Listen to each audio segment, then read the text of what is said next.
Today I will continue Vipassana Sutta, second chapter in third chapter.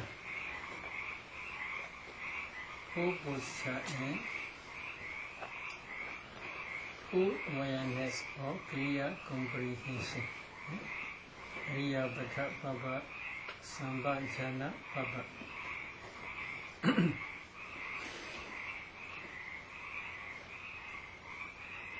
You can sleep well because Dhamma is very tired.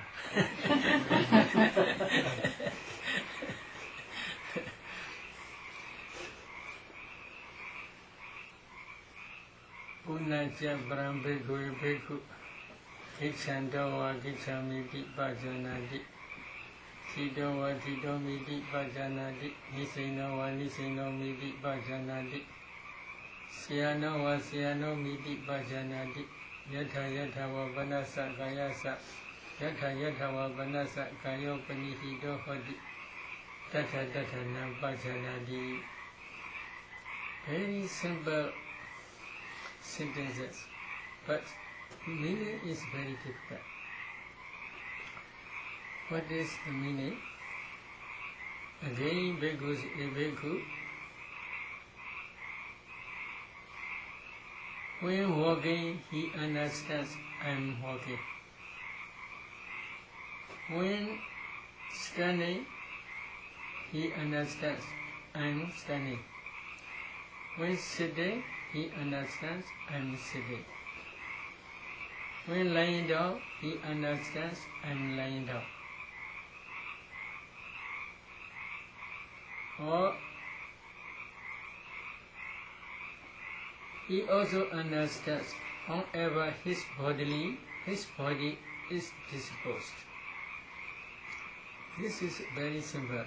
So because of this reason, some may understand if you are walking, then if you know I am walking, this is enough. But it is not enough according to commentary's explanation. So because of this reason, if you again listen another chapter, Sambhajana Papa, full awareness or clear comprehension. Punacha Brahmbhikkhu Bhikkhu Abhigande Bhikkande Sambhajana Gari Hodi Sata Buddha taught. Again, bhikkhus a bhikkhu understands. When he is going forward or returning, he acts in full awareness. Or bhikkhu, a bhikkhu is one who acts in full awareness when walking forward and returning.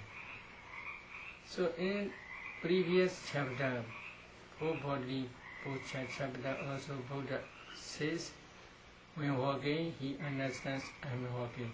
In this chapter also Buddha says again, a bhikkhu is one who acts in full awareness when going forward or returning. So they are nearly same. Again, the last paragraph, last sentence, Kade Chide Nisene Sokde Jagri De Basi De Dongi Bawe Sambhajana Gari Hodi. A bhikkhu is one who acts in full awareness when walking, standing, sitting, falling asleep, waking up, and dogging, and keeping silence. So there is also another walking. So there are three types of walking. In full bodily posture session, there is also walking. A bhikkhu understands when walking, he understands I am walking. Then again, a bhikkhu is one who acts in full awareness when going forward or returning. Again, a bhikkhu is one who acts in full awareness while walking. So 3 types. What is the difference? The difference is long walking and short walking and moving. For example, when you are going for 1 mile or 2 miles, etc., for arms round, and then that is walking meditation. Within monastery, when you are practicing walking meditation practice, this is called who acts in full awareness when going forward or returning. But within sitting, sometimes you may move forward and backward. This is called last one, who acts in full awareness when walking or standing or sitting, etc. So there are 3 types of movement. Long walking is called full bodily posture. Middle walking is maybe clear comprehension or full awareness chapter. And then short walking also in clear comprehension or full awareness chapter. So when walking, a bhikkhu understands I am walking. How he understands? So this is the meaning. According to commentaries explanation, Kechamiti Chaita Upitsati Tan Vayansaneti. Kechamiti Chaita Upitsati.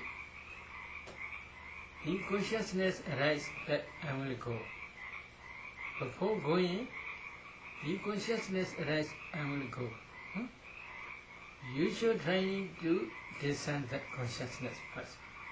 But according to Buddha's teaching, every mind-of consciousness which arises depending on heart base can produce bodily movement.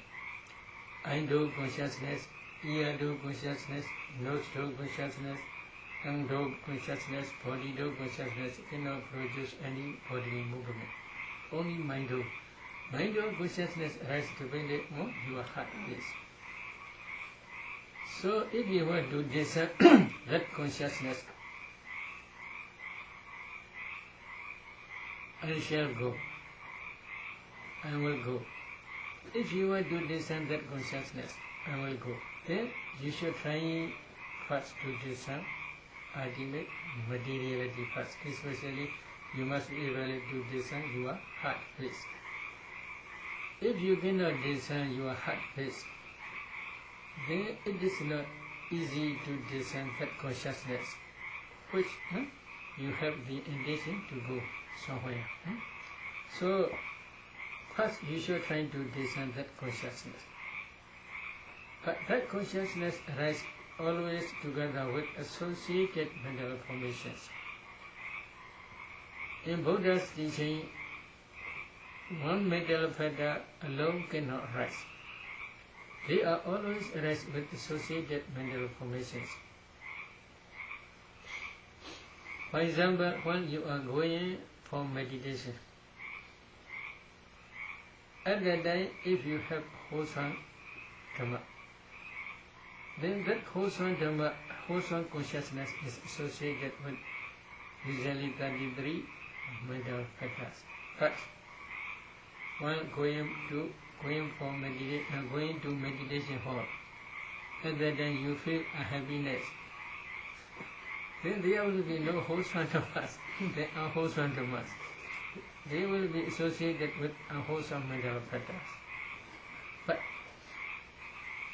wholesome consciousness or unwholesome consciousness, both can produce bodily intimation, bodily movement. So because of this reason, first you should try to discern consciousness.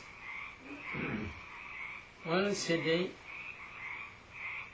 then you should try to do like that. For example, you should pay attention here. You should try to discern heart base. Then if you see consciousness, if you see going up mind, then you should do like that. Then you can see consciousness, which is bending in subtraction. In the same way, while walking, if you want to practice, then please try in one corner of your walking path. Please, if you had been already practice Anapana, then you should try Anapana Kamatana up to 4th jhana stage. Imagine from 4th jhana, then you should discern ultimate materiality throughout your body. Especially in heart race. In this area there are 54 types of materiality. Heart decay galaba, body decay galaba, sex decay galaba, mind produce materiality, then temperature produce materiality, nutrient produce materiality, galabas, uta galabas. So altogether there are 6 types of galaba. Among these 6 types of galaba, you should emphasize only heart base. If you had been desire heart base, then you should try to move forward. Little bit only, not really movement. Little bit forward. Then that consciousness you should try to see. The intention to move, that consciousness. If you can discern that consciousness, again you should try to see that consciousness produce uncountable, numerous, small particles, galabas. These galabas spread throughout the body. If you analyze these galabas, in each galaba there are 8 types of materiality, such as earth element, water element, fire element, wind element, color, odor, flavor, nutritive acids. Among these 8 types, first you should find predominant factor, wind element, move forward. That wind element has the characteristic of supporting as well as the function. Function is pushing. That wind element you should try again to discern. This is predominant factor. So, if you can discern that wind element, then again you should try as if you are moving. Then that wind element can produce bodily intimation. Bodily intimation, kaya vinyati, when successing. That bodily intimation, that wind element can produce bodily intimation. You should try to see this bodily intimation.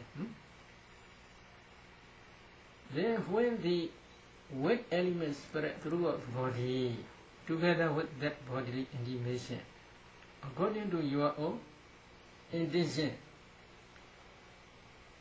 that mind produced materiality, predominant factor is wind element, carry through the whole body forward. Such strong powerful energy, your mind. Your mind can go to far up. Is it true? Very powerful. The energy, strong energy, then forward, slowly please try.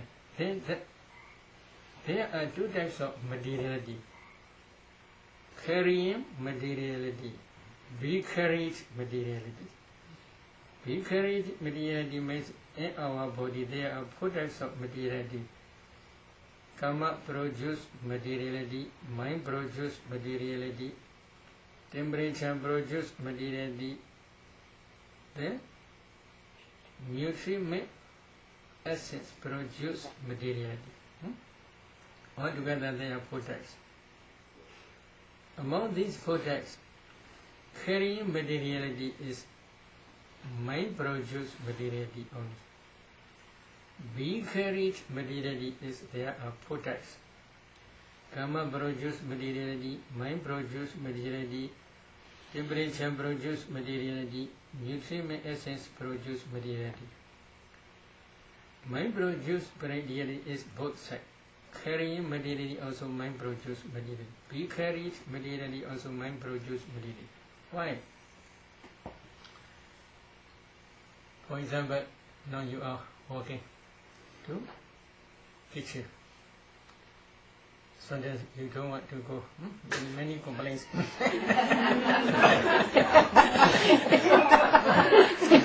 complaints, but you are still going.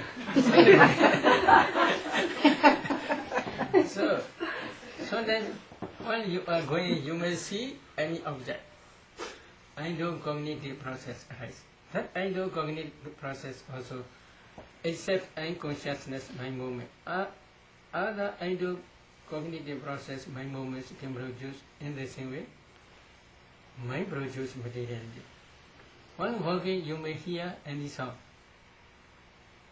but you are still going.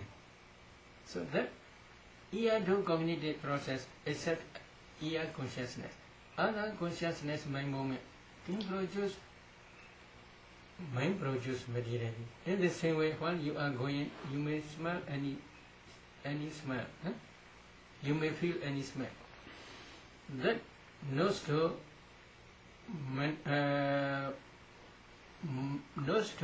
cognitive process, mind movement, except and nose consciousness. Other consciousness, mind movement can produce temperature material. Mind produce materiality. In the same way, when you are walking, you may touch something because you are pressing. There is also body cognitive process, but except body consciousness, mind movement. Other mind movements also can produce mind produce material. So this eye do, ear do, nose do, tongue do, body do, these 5 cognitive process may produce materiality, but they cannot produce any bodily movement. So they are vicarious group. In the same way, when you are walking, there are between 2 cognitive process, there are also many Vanga mind states. This Vanga mind state, every Vanga mind state also can produce mind produce materiality. They cannot produce any bodily movement.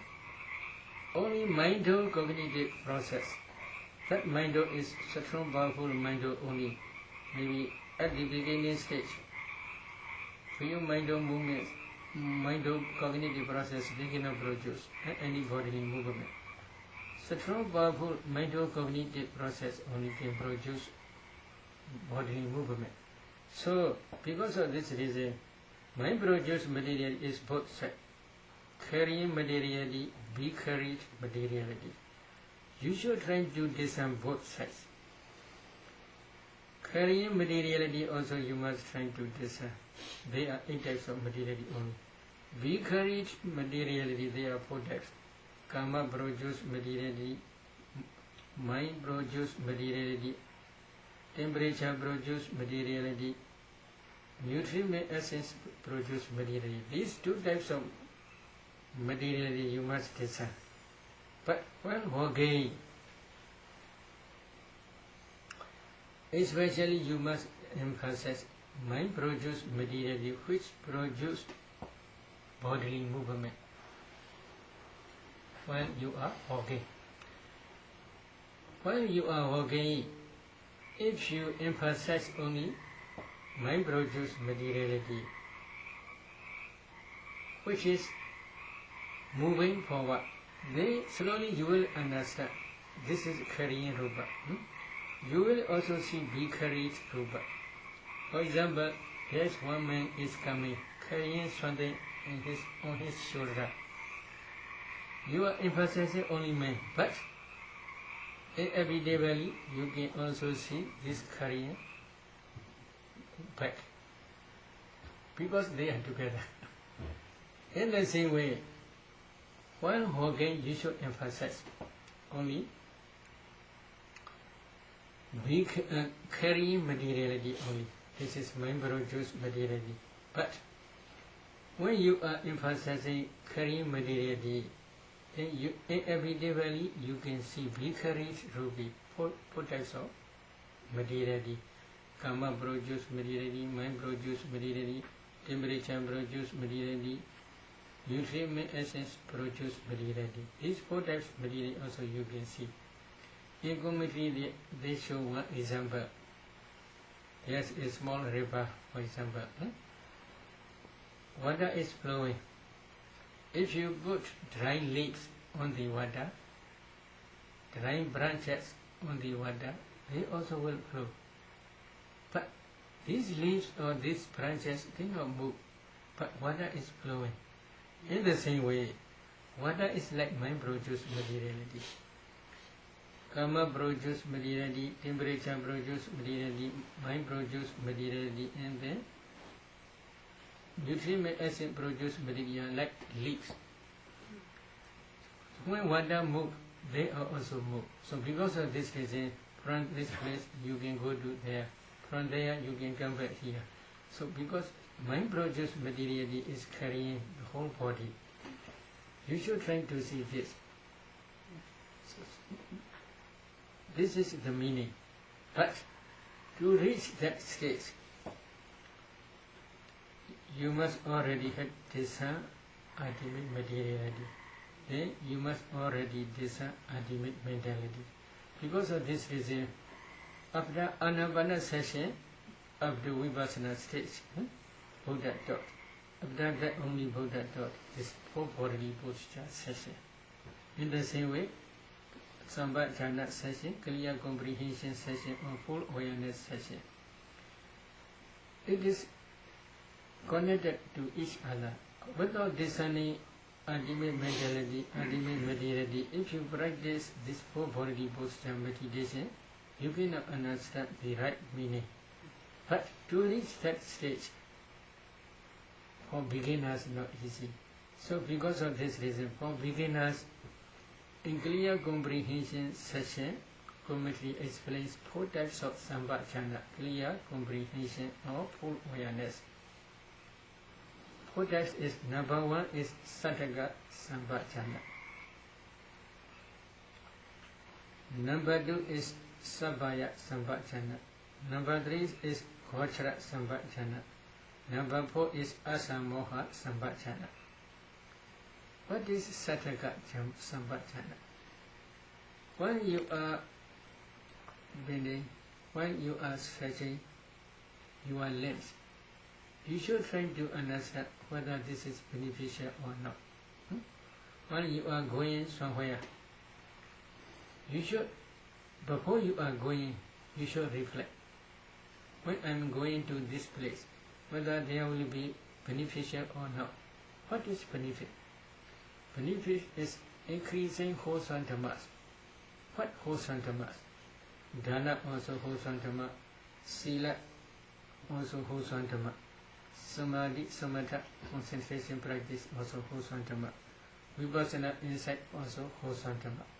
So when I am going to that place, these wholesome dhammas will increase or not. You must reflect. If there is no such result or benefit, then you should not go. If there is any benefit, you must go. Such type of reflecting is called Sattaka Sambhajana. So when meditation is beneficial or not? Good. So you must try. If you see benefit, very peaceful, very peaceful, very good. So it is benefit to your happiness, happiness feeling. Then you must try. So you must reflect. This is called Sattaka Sambhajana. Then Sabbaya Sambhajana is, if you go to, for example, to one city, one place, it is beneficial, it is true. But whether it is suitable or not, you must reflect again. Because if there are so many people, crowded people, if you go to there, then you must attack to each other. There may be many angers, many not suitable activities there may be. So such a place, although it is benefit, you should not go. So this is not suitable. When you are meditating, for example, meditation is okay, but if the subject of meditation is wrong subject, then it will be no beneficial. the method is wrong method, then it will be no beneficial. Maybe nowadays, I think so, in Japan, many problems, many children who try to be dead together in motoga. This is wrong attitude. So, although it is good, you should reflect whether it will be suitable to you or not. If it is suitable, then you should try. If it is not suitable, then you should refrain. This is Sapaya Sambhajana.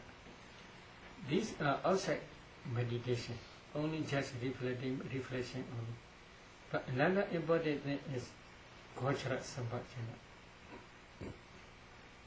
Before you are practicing Vipassana, this Gochara Sambhajana is necessary. What is Gochara Sambhajana? Gochara, they translate posture. Posture. What is posture? The posture of your mind. Especially this is Samatha meditation subjects. There are 40 Samatha meditation subjects. Among these 40 meditation subjects, you should choose anyone. Now you choose Anapana or 4 elements meditation. So, when you are going forward or when you are going, when you are standing, when you are sitting, when you are lying down, in every bodily posture you must practice Anapana.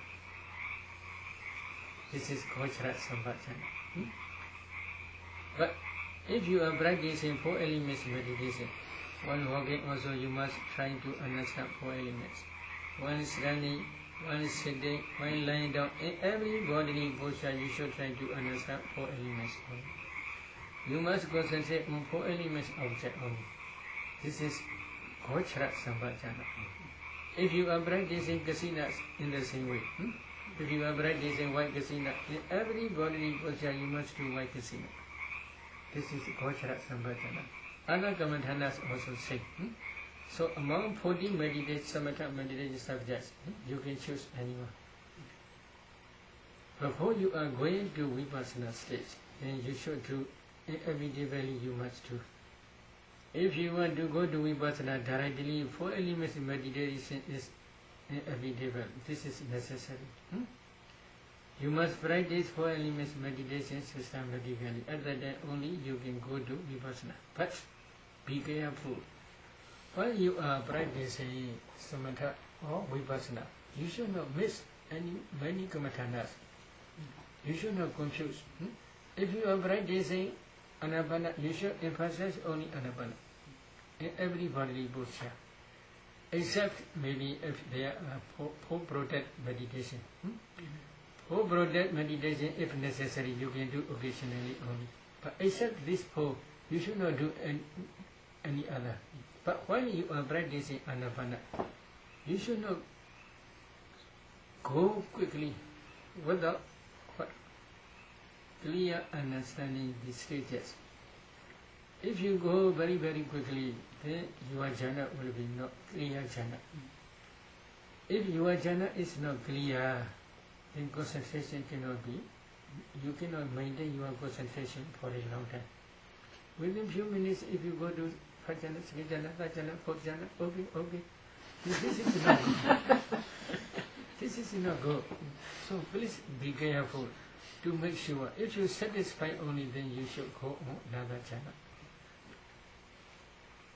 If you satisfy second jhana, then you should go to third jhana. So systematically you must practice.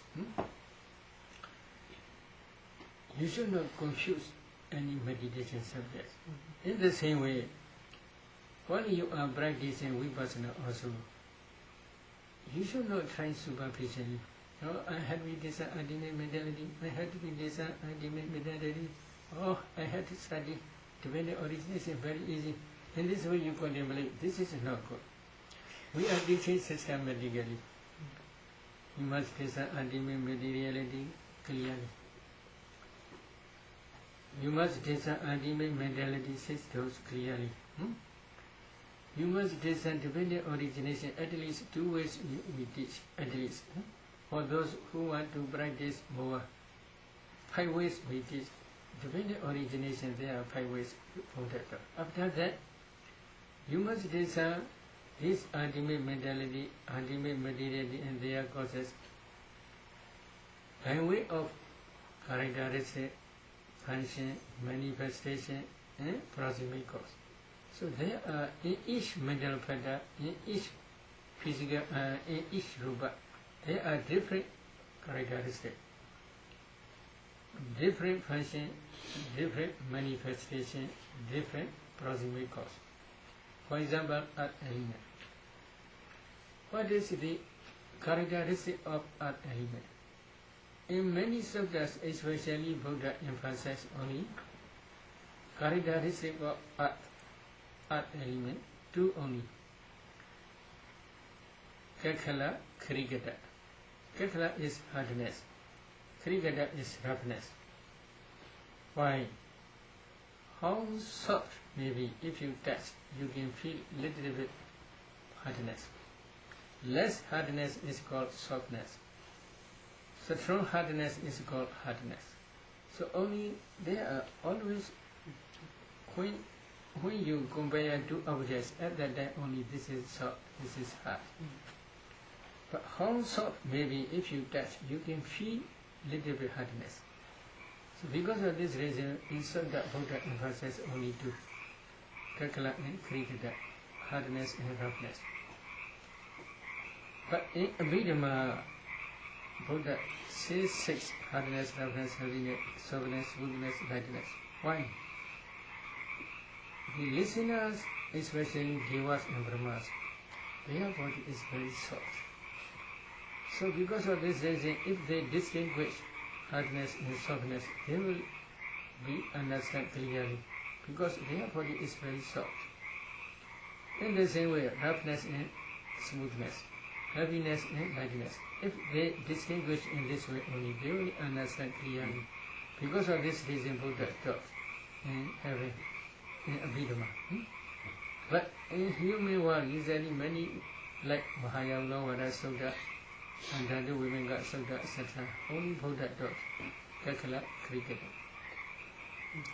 So this is the characteristic of earth element. What is the function of earth element? The function of earth element is standing place of the concomitant materialities. For example, anti-gate glava. If you analyze anti-gate glava, there are 10 types of materiality: earth element, water element, fire element, wind element, kala, odor, flavor, nutritive essence, and life faculty, and ion transfer element. All the remaining, except earth element, the remaining 9 robust materialities arise dependent on earth element. Without earth element, they cannot arise. They must stand on the element. Earth element is like ground. So now we are all standing on the ground. If there is no ground, we cannot stand. So standing place, this is called this function. What is it? Is manifestation. When a meditator discerns this earth element, he will see, oh, this is Adhitthana rasa. Sampadicana, yes, okay. Sampadicana, Vichupatana, Sampadicana, oh, this earth element is receiving the remaining concomitant materialities within Sankalapa. If this is maybe standing place, others are above, for example, others are above, this is below. Then others are, the earth element receive others 9 to appear. So this is a receiver, as a receiver. Then proximate cause, what is proximate cause? Within one kalapa there are 4 elements. The remaining 3 elements, water element, fire element, wind element, these are proximate cause. Without water element, without fire element, without wind element, earth element alone cannot arise. You can see this earth. There is wetness. There may be heat and cold. Fire element. There is water element. There is always movement. So this is wind element. So without the remaining three elements, earth element alone cannot arise. So in this way, you must discern every middle feather as well as every robot by way of characteristic, function, manifestation, and proximate cause. Without discerning these four ways, four types, your insight, understanding, or your understanding knowledge of ultimate mentality and materiality will be not clear. So in this way also you must teach. You must learn. After that only you can go to Vipassana. So if you go to directly to Vipassana, okay, all are nature. Then your insight knowledge cannot produce for realization of Nibbana. Because just only superficial. In the same way, while walking also, if you want to do this real ultimate mentality and materiality, then please stand up in one corner of walking path. Please try meditation or maybe concentrate anapana or maybe any jhana. Up to fourth jhana stage. For example, if you are practicing anapana, then you should try anapana again up to fourth jhana stage. Coming up from fourth jhana, you should discern ultimate materiality, the whole body, throughout the body. You should discern four elements. When you see kalabas, you should analyze. Especially emphasize here heart, please. Then you should try to move. That consciousness you should try. You decide I will go. That consciousness you should try to discern. And if you can discern that consciousness, again, you must discern that consciousness produce many mind produce materiality. This mind produce materiality is spread throughout the body. For easy understanding, we are saying spreading throughout the body only. Really, everywhere they are producing, because every kalapa has no leg. They cannot walk. As soon as they rise, they pass away in their own place. So from here, they do not go to there. But because of this power of consciousness, everywhere mind produced material is rising and passing. You should try to see these small particles. And then, after that, please analyze these small particles. There are 8 types. Among 8 types, wind element is predominant factor. That wind element produces bodily intimation, moving manner. That bodily intimation you should try to see. And then, together with that bodily intimation, that wind element carry the whole body or the whole robust. 4 types of robust. Karma produce materiality, mind produce materiality, temperature produce materiality, nutriment essence produce materiality. Then together, you should try to see these 2 types of robust. Carrying robust, be carried robust. Carrying robust, be carried robust. In this way you should try. And then, again, go back. Mentality, which produce this movement. This is mind-cognitive process. When you are discerning ultimate mentality material, at the time, this mind also can produce bodily movement. That mind-cognitive process taking all your ultimate materiality as object. So that mind-cognitive process usually, number 1, mind-adaptive consciousness. Then 7, jhana impulsion mind movements. These 7 are very important. These 7 jhana impulsion mind movements, last is most important.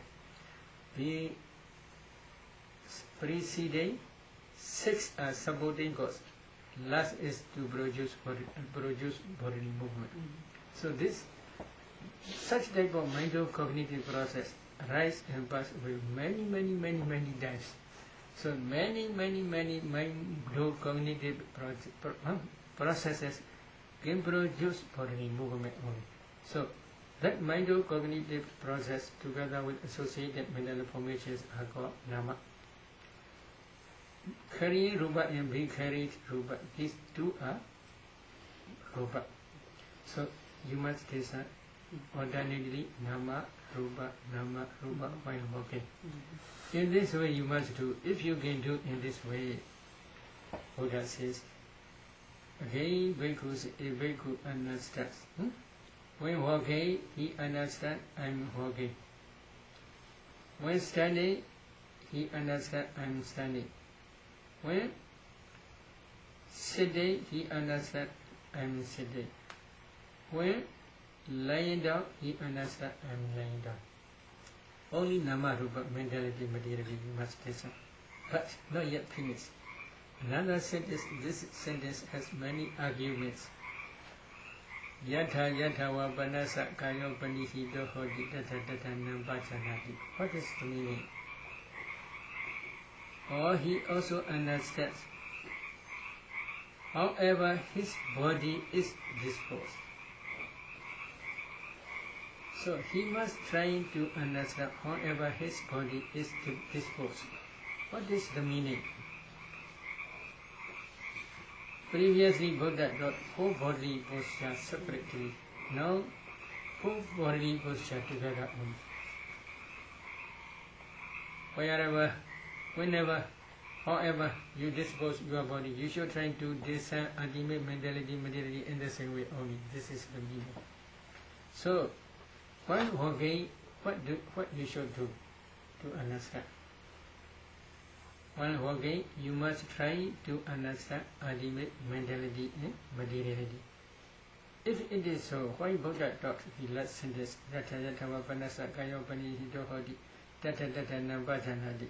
so because of this reason, sub-commentary explain another way of explanation. Before, Buddha emphasized only carrying rupa, mind produce materiality. If he emphasized to discern mind produce materiality, which is carrying the whole body, the whole rupas, then slowly he will understand vicariate materiality also. But in this case, again please emphasize vicariate rupa. Vicariate rupa only he must emphasize.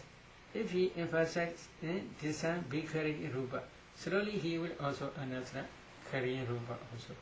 So both vice versa. You must try both vice versa. In this way, Buddha wants to explain to show discernment area, discernment method. Because of this reason, Buddha taught two ways. This is sub-commentary's explanation. So, in the same way, within monastery, when you are walking, also you must try in the same way to discern ultimate mentality, materiality. Then, Abhigande Patigande Sambhachanakari Hoti. A bhikkhu is one who acts in full awareness when going forward or returning. When you return, in the same way walking and then coming back. In the same way you must do both. You must do in the same way what? You must discern ultimate mentality, ultimate materiality, carrying rupa, vicariate rupa, in the same way. Okay? Then another. Alokite vilokite sambhachanakari hoti. Who acts in full awareness when looking forward, looking ahead, and when looking sideways. So looking forward is like that. When looking sideways is this what she is doing, what she is telling. In this way you do. At that time also you should try to discern ultimate mentality, materiality. Oh, here my consciousness rise to look forward. That consciousness you should try to discern. Then that consciousness produce your eye to see, to let see forward. So that movement you should try to see here eye. Your eye legs may be moving. At that time you should try to discern here mind produce materiality first. this consciousness produces this movement. That mind produces materiality. There are 8 types of materiality. Among 8 types, there is weight element. This is predominant factor. That weight element produce your legs movement. So this movement is bodily intimation only. Together with bodily intimation, that weight element produce locate your eye forward or sideways. So this is mind produce materiality, be carrying materiality. But you must also try again to discern be carried materiality. You are eyeball. If you discern 4 elements systematically, you can see only a group of small particles, clusters. These clusters, if you analyze, there are 6 types of clusters only. Eye cluster, body decay cluster, sex decay cluster, mind produce odor cluster, temperature produce odor cluster, nutritive essence produce odor cluster. So altogether 6 clusters, 54 rupas. They are vicariate rupa. Here, this consciousness produces your eye movement. This is called carrying rupa. Both types of rupa you must discern. And then again you must discern ultimate mentality here, mind or cognitive process. So when you are looking forward, or looking sideways, at that time also you should discern ultimate mentality and ultimate materiality. Then another Samanji de Basari de Sampajanakari Hodi. A bhikkhu is one who acts in full awareness while placing extending his limbs. Extending his limbs. So here, placing. You should try to discern 4 elements here. You should try to discern 4 elements, then you can see clusters. You should analyze these clusters. And then here, please discern mind, consciousness, which is produce bending, which produce stretching. That consciousness produce mind, produce materiality. Weight element is predominant factor. That weight element produces body intimation. That intimation. Then together with that weight element, carry the whole rupas here. In your hand there are 44 types of rupas. These 4 types of rupas, karma, temperature, mind, nutritive assets. 4 types of causes produce materiality. All materialities are vicariate rupa. You should try to see both. Yeah. Samanji de, Pasari de, placing and stretching your legs. In the same way, when you are stretching and bending and stretching your legs, you can do in the same way. So you must discern ultimate materiality, ultimate mentality. Another is Sangati Pada Jivara Dharani Sampajana Kari Hodi. A bhikkhu is one who acts in full awareness while wearing his robes and carrying his outer robe and bows. Now we are going for arms round. And then also we are trying to do this ultimate mentality.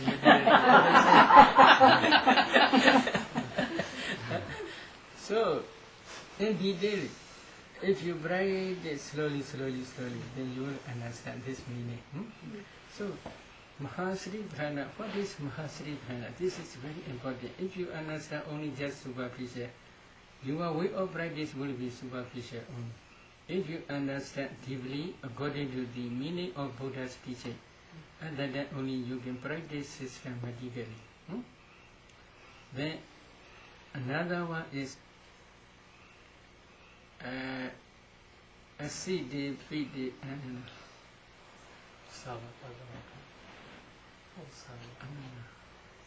Aside Bidi Kaide Saide Sambajanagani Hodi.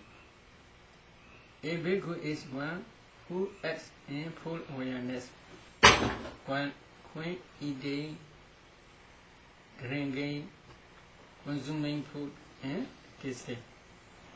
So while eating also, how he should do, what he must understand. In the same way, here, put one thing, you choose, there are pushy, hardness, roughness, heaviness, softness, smoothness, lightness, flowing, cohesion, etc. 4 elements are present. You can design 4 elements. Then you can see here the whole head or the whole body ultimate materiality. And then you should design here mind, which is ide. Mind produce ide.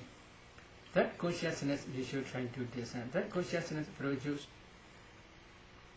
many kalabas up to this area. Up to this area, mind produce materiality. Among this mind produce materiality, there is weight element. That weight element is predominant factor. It produces bodily intimation.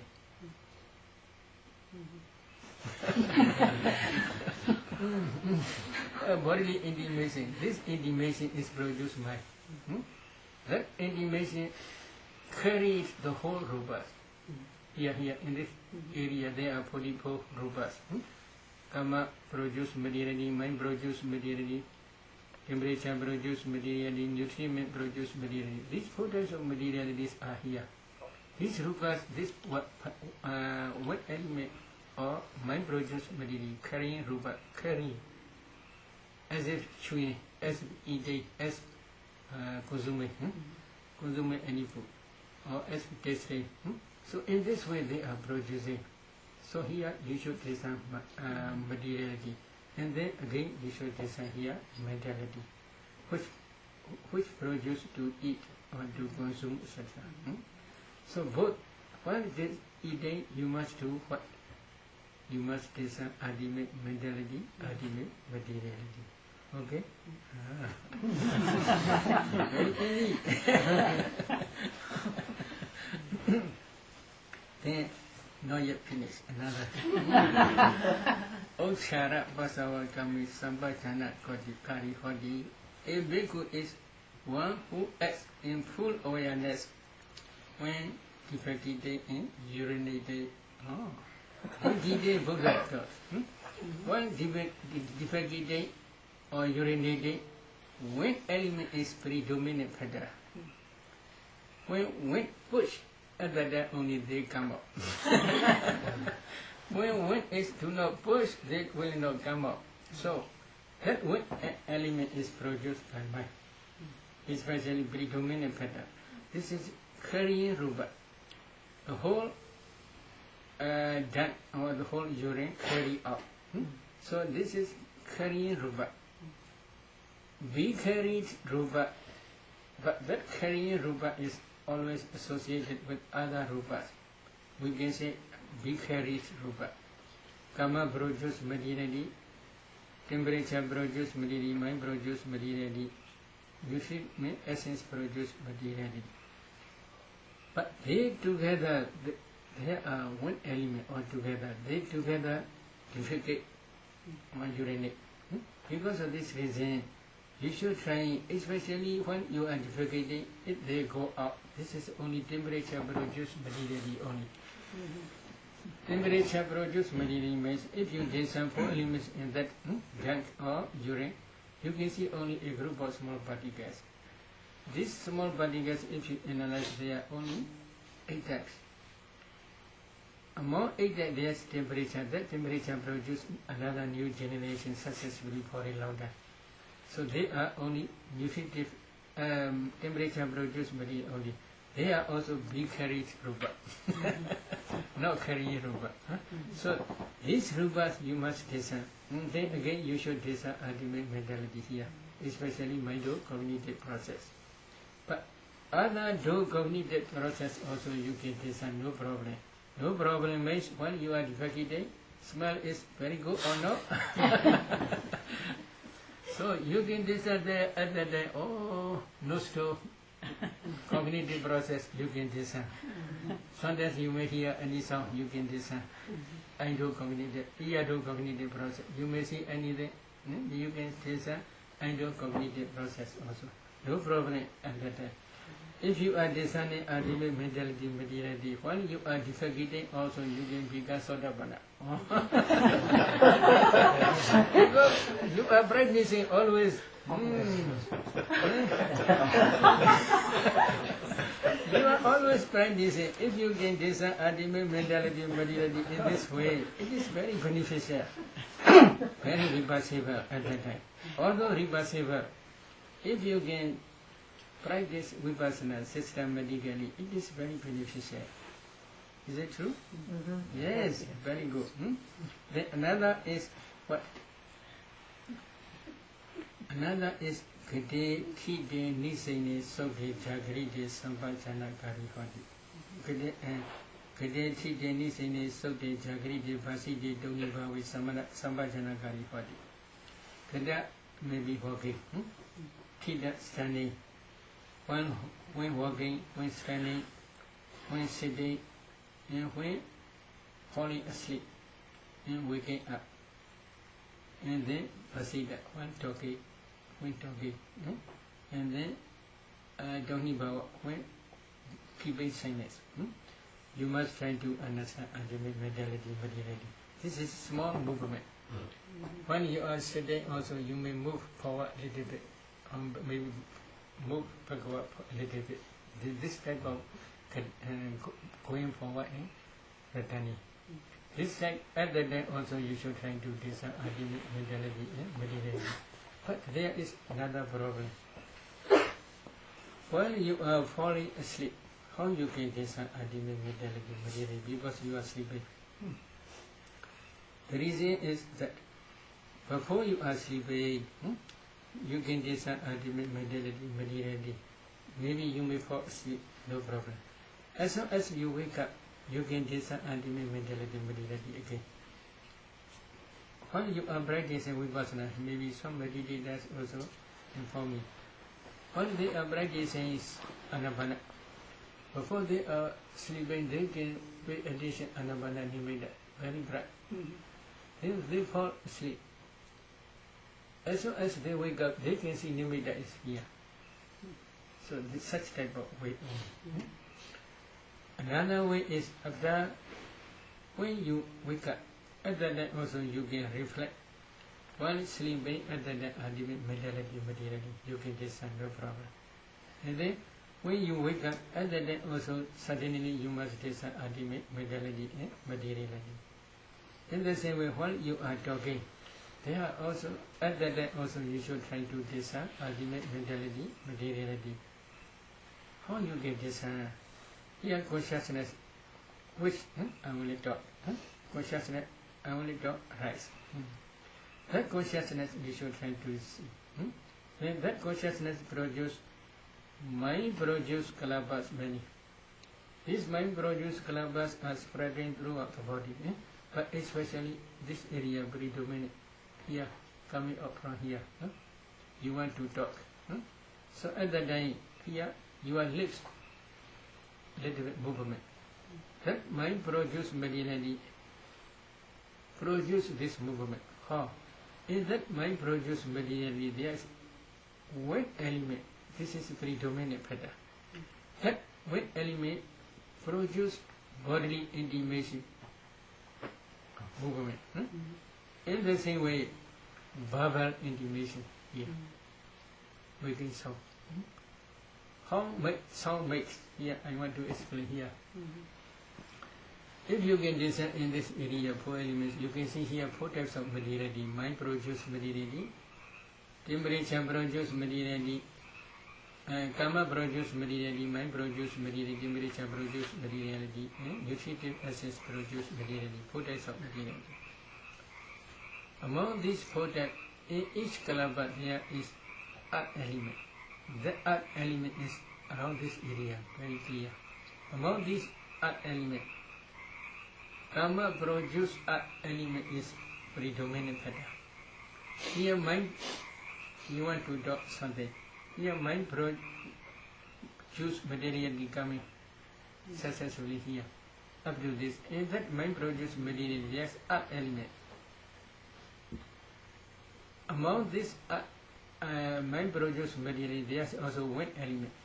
That wind element push the earth element. That earth element in here, 4 types of earth element attached to each other.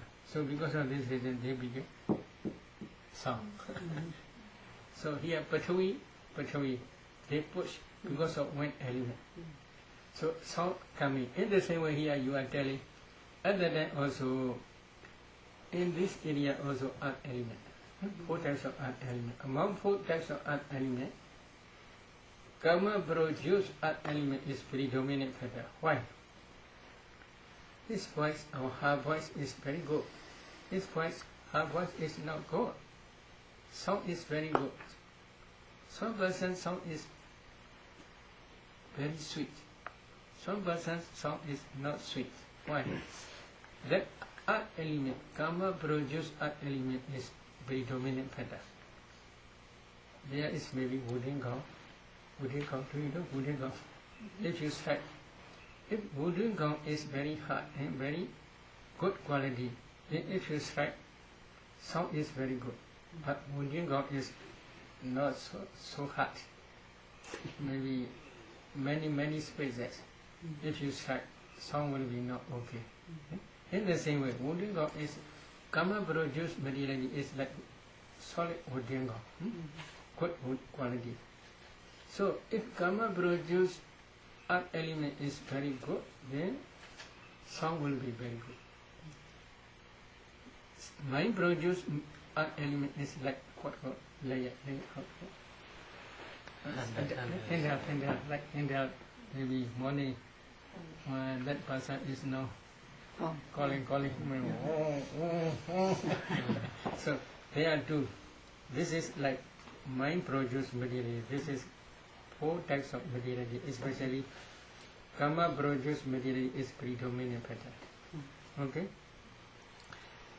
Then at that time also you should try to discern this ultimate materiality as well as ultimate mentality.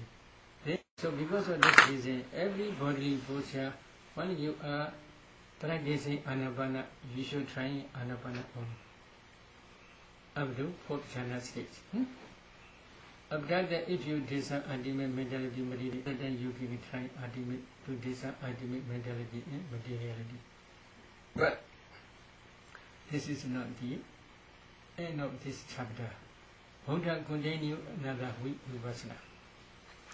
Ini ijada wa gaya gaya nupasi viharati, bhaida wa gaya gaya nupasi viharati, ijada bhaida wa gaya gaya nupasi viharati.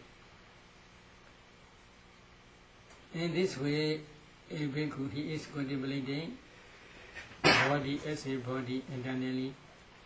He is contemplating body as a body externally, or he is contemplating body as a body internally and externally. So you must discern ultimate materiality internally and externally in the same. Then samudaya dhammanupasiva gaya same viharanti, vaya dhammanupasiva gaya same viharanti, samudaya vaya dhammanupasiva gaya same viharanti. So same like anapana session. You must try to discern, or you must contemplate. Samudaya dhammanupasiva. The rising nature, you must contemplate in the body its nature of rising, or its nature of dissolution, or both its nature of rising and dissolution. And then you must continue Bhangajnana, etc.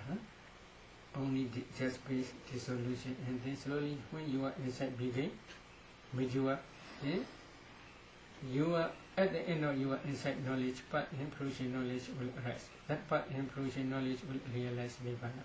If you practice systematically, one day you may attain Rasya. At that time, all defilements will be destroyed by your part knowledge. But is destroying is part. Holy light is lit. What had to be done has done. There is no more for this state of being. There is no more practice to attain hardship. This is the end of our holy life. So, if you practice both bodily posture meditation as well as clear comprehension meditation systematically up to Vipassana stage, you can attain hardship. Okay, to the finish. You can discuss. Any question? I'm wondering about the role, Sayadaw, of intention. The Buddha said karma amongst intention is karma. So yes, this is in one sutta in Kotra Nikaya. That intention, they translate many Chirana only. Chirana is karma. But that Chirana, they translate intention. Sometimes they translate volition. What is Chirana is karma is usually when you are not accumulating wholesome dhammas. Wholesome dhammas is, for example, you are practicing anapana. You are focusing on the natural breath. Concentration begins, for example. At that time there are 34 mental factors. Among these 34, Chirana is predominant factor. How it began predominant factor? That Chirana is associated mental formations to pay attention to the breath object. Because of this Chirana itself also pay attention to the breath object. Associated mental formations also it say sorry, not to pay attention this only one object. So because of this Chirana, your work can be successful. But if there is no Chirana, it is not easy. So because of this reason, when this wholesome karma produces any result, that Chirana is important. If your Chirana is very strong, effect is very strong. If Chirana is very weak, effect will be very weak. In the same way, when you are doing unwholesome, when you are accumulating unwholesome karma, also in the same way. But among these Chiranas, but Chirana is the highest Chirana, because this produces in this result without interruption. Akalika. Akalika, there is no interval time. So that part Chirana can destroy defilements stage by stage. This is also one reason. Another reason is that part Chirana cannot produce any future existence. Is it good? Very good. If one Chirana produce future existence, then you must, there is jhati path. There may be jara or there may be jhati sickness, there may be death, marana. Because if there is future existence, but that part Chirana cannot produce any future existence. If there is no existence, you will not, there will be no birth, no decay, no disease, no death. Is it good? Okay.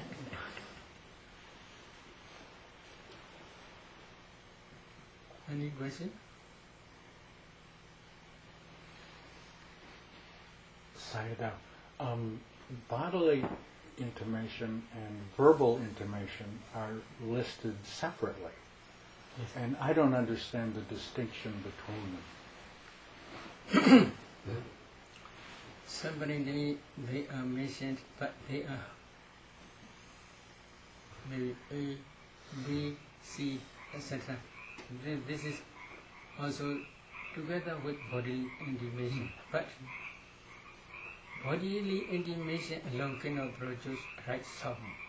So verbal intimation also necessary. Verbal intimation is coming out from here. Bodily intimation also coming out from here. But they are usually separately mentioned. They are not real rupas. They arise depending on real rupas only. For example, this finger, this is okay. If you pay attention 4 elements systematically, here you can see 44 types of rupas. 5 types of kalapas. But this one. This temporarily only this arises, depending on this real rupas.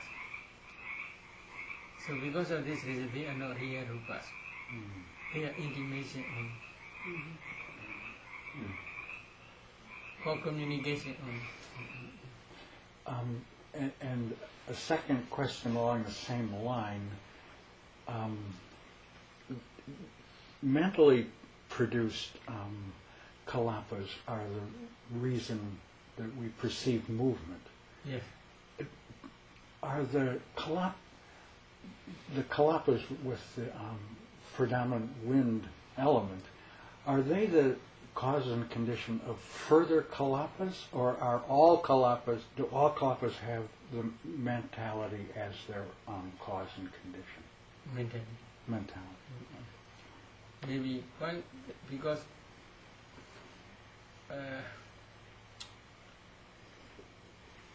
Chaitan Vayan Chanedi, commentaries explanation. Chaitan Vayan Chanedi, mind produced wet element. So sub-commentary explains not only wet element, because rupas rest as a kalapa only. So mind produced kalapas, and that kalapa wet elements predominant pada only. That predominant wet element produced bodily intimation. This is also not really true, because wet element alone cannot produce bodily intimation. What the other three elements, wet element alone cannot produce bodily intimation. So, earth element, water element, fire element, wet element, all together only can produce bodily intimation, because they are Upada Rupa, derivative Rupa. Derivative Rupa means they arise depending on four elements only. But in this case, Buddha taught predominant Pada only.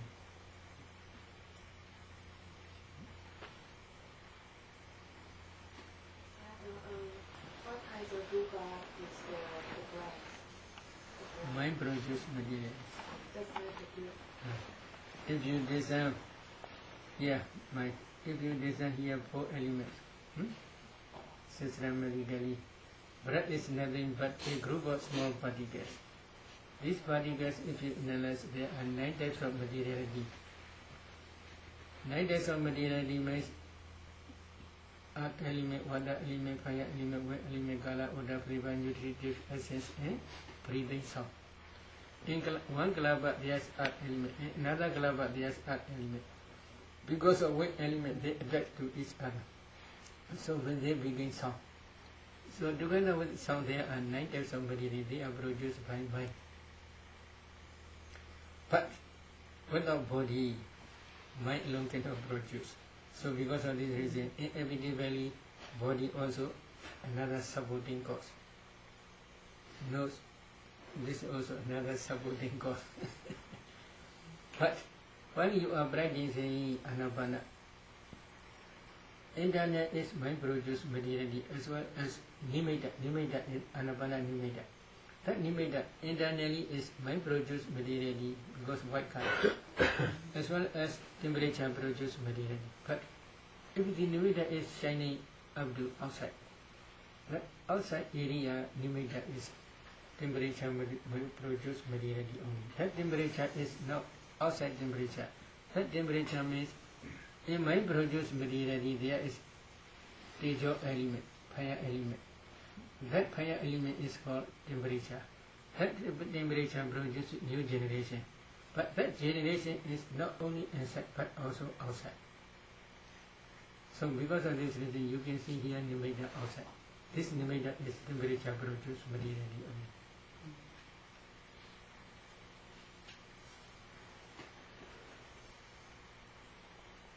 Any question? Energy and vitality is very important to our life. Yes. Is energy also included in the temperature kalapa? Is also included in all 8 type kalapas? Yes. But vitality, especially external vitality, is strong, powerful supporting cause. In mind, karma produce materiality, there is also nutritive essence, vitality. Mind produce materiality, also there is nutritive essence, vitality. Temperature produces kalapa also there's vitality, nutritive assets. But they can produce new generation when the external nutritive assets support and digestive fire also support. If there is no external nutritive assets, they alone cannot produce new generation. If they cannot produce new generation, very soon we will die. So external nutritive assets supporting cause is also necessary. So if previously I had received here new food coach. If you design for elements in this coach, you can see what is nothing but a group of small particles. These small particles, if you analyze in each particle, there are 8 types of materiality. Among 8 types, there is nutritive essence. That nutritive essence is supported by digestive fire element, and life-nonic lava. When the digestive fire support, that nutritive essence produce new generation. In that generation, there is also nutritive essence. That nutritive acid support another to karma produce nutritive acid, temperature produce nutritive acid, mind produce nutritive acid, another nutriment produce nutritive acid. Together with digestive fire, after that only new generations are coming out. Yes, throughout the body. After that only this body can be vitality can maintain this body for a long time. So there is always constant, in the kalapas, there's constant contact, which is constantly reinforcing Yes. grasping on a very subtle level. Yes. Certain level means, especially according to our communication explanation, 1 meal can produce for 7 days. Now you are eating every day, so many generations.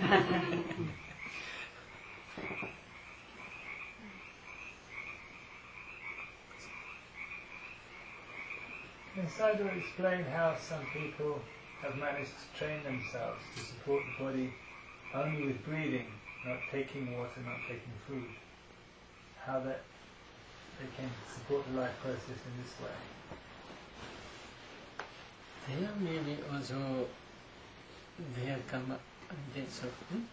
Their karma as well as also maybe external supporting cause. External supporting cause means maybe here, for example, wind is blooming, for example. Although wind is, if you can analyze wind is only a group, a very subtle group of small particles. Among these particles, there is also nutritive assets. Here also digestive fire. That digestive fire support, that nutritive acid also can be spread like Vipassana. Do you know? Vipassana. When he was present, there's no food, cut all food. Then his wife carry food. And Jada said to prohibit all. Then how she do? She wrap Bada to her body. And then Vipassana leg. Leg with his time. So from this also can spread a little bit only, but it depends on their own karma and then so. So they're taking nutritive essence from the air. They are also possible way, but there maybe they also may drink, some people, but I'm not sure. But such persons are some very strange, because of their strange karma only. Their karma can maintain their lifespan maybe for a long time and then so.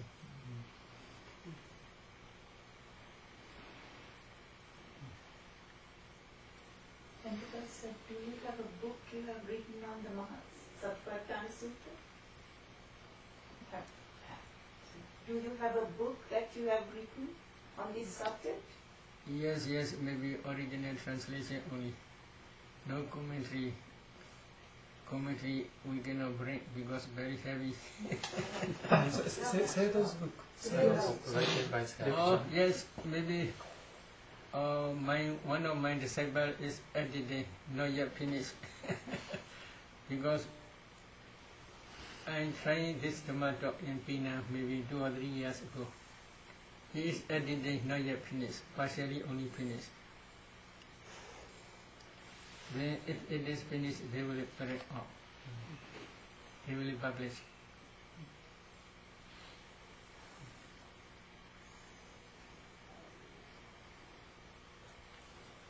Okay?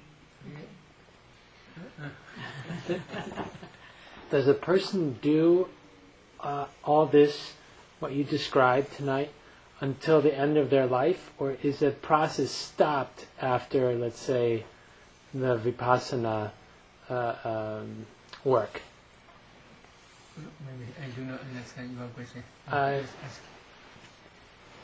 Someone takes your course Okay. and goes through this process. Okay. Then they finish with the course. What is finished? Well, let's say, no. Maybe in our Buddha's teaching, finish means when you begin Arahat. So we cannot say finish. But we teach up the Vipassana stage, it is true. So someone like you, teacher, you may go through this process every day. You shouldn't ask because like such questions. Maybe there may be somebody that is who can do this practice. Okay, sorry.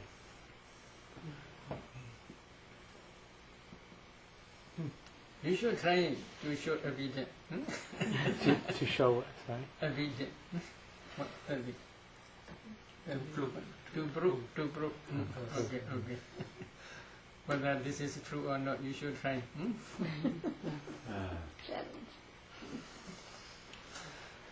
One more question. About meditation, some meditator can float in the air, which is against gravity. Can any kalapa against the gravity of Earth leading to the floating of the yogi when they in deep meditation? Maybe not really floating, but they feel as if floating only. Because other than wind element is very strong. The Earth element? Wind element. Wind element is predominant better. Because of this reason, they feel float as if floating, not real floating. Not real floating? Real floating is if you do such power, direct knowledge, to fly in the sky. Maybe you should try engaging us in 8 academics in 40 ways, other than if you have enough barami, then you may try.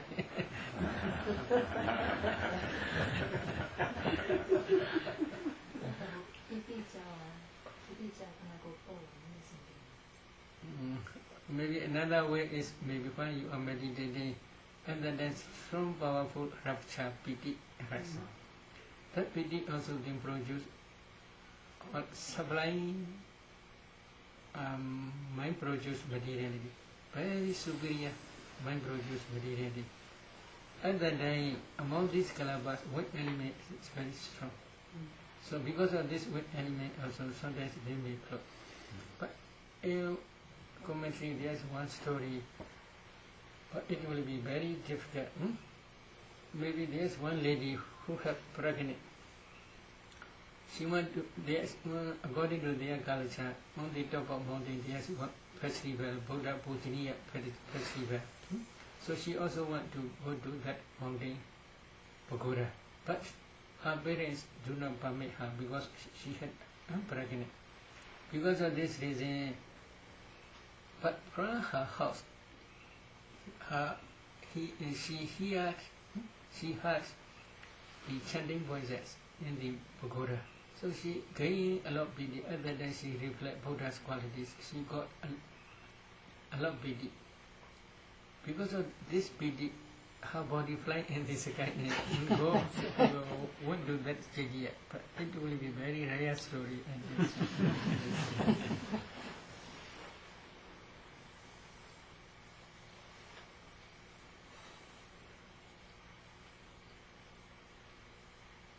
question?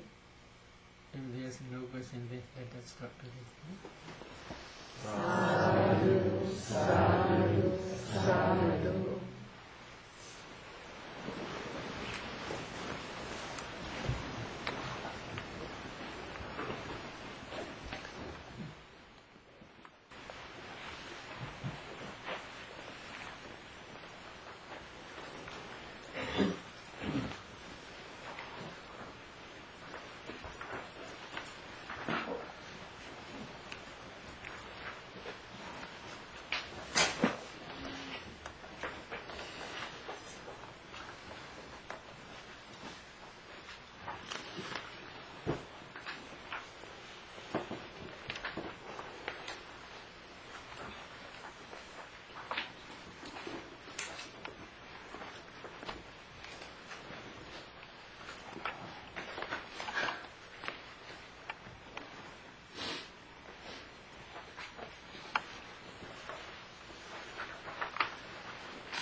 For those who didn't get a copy, there will be more copies coming tomorrow.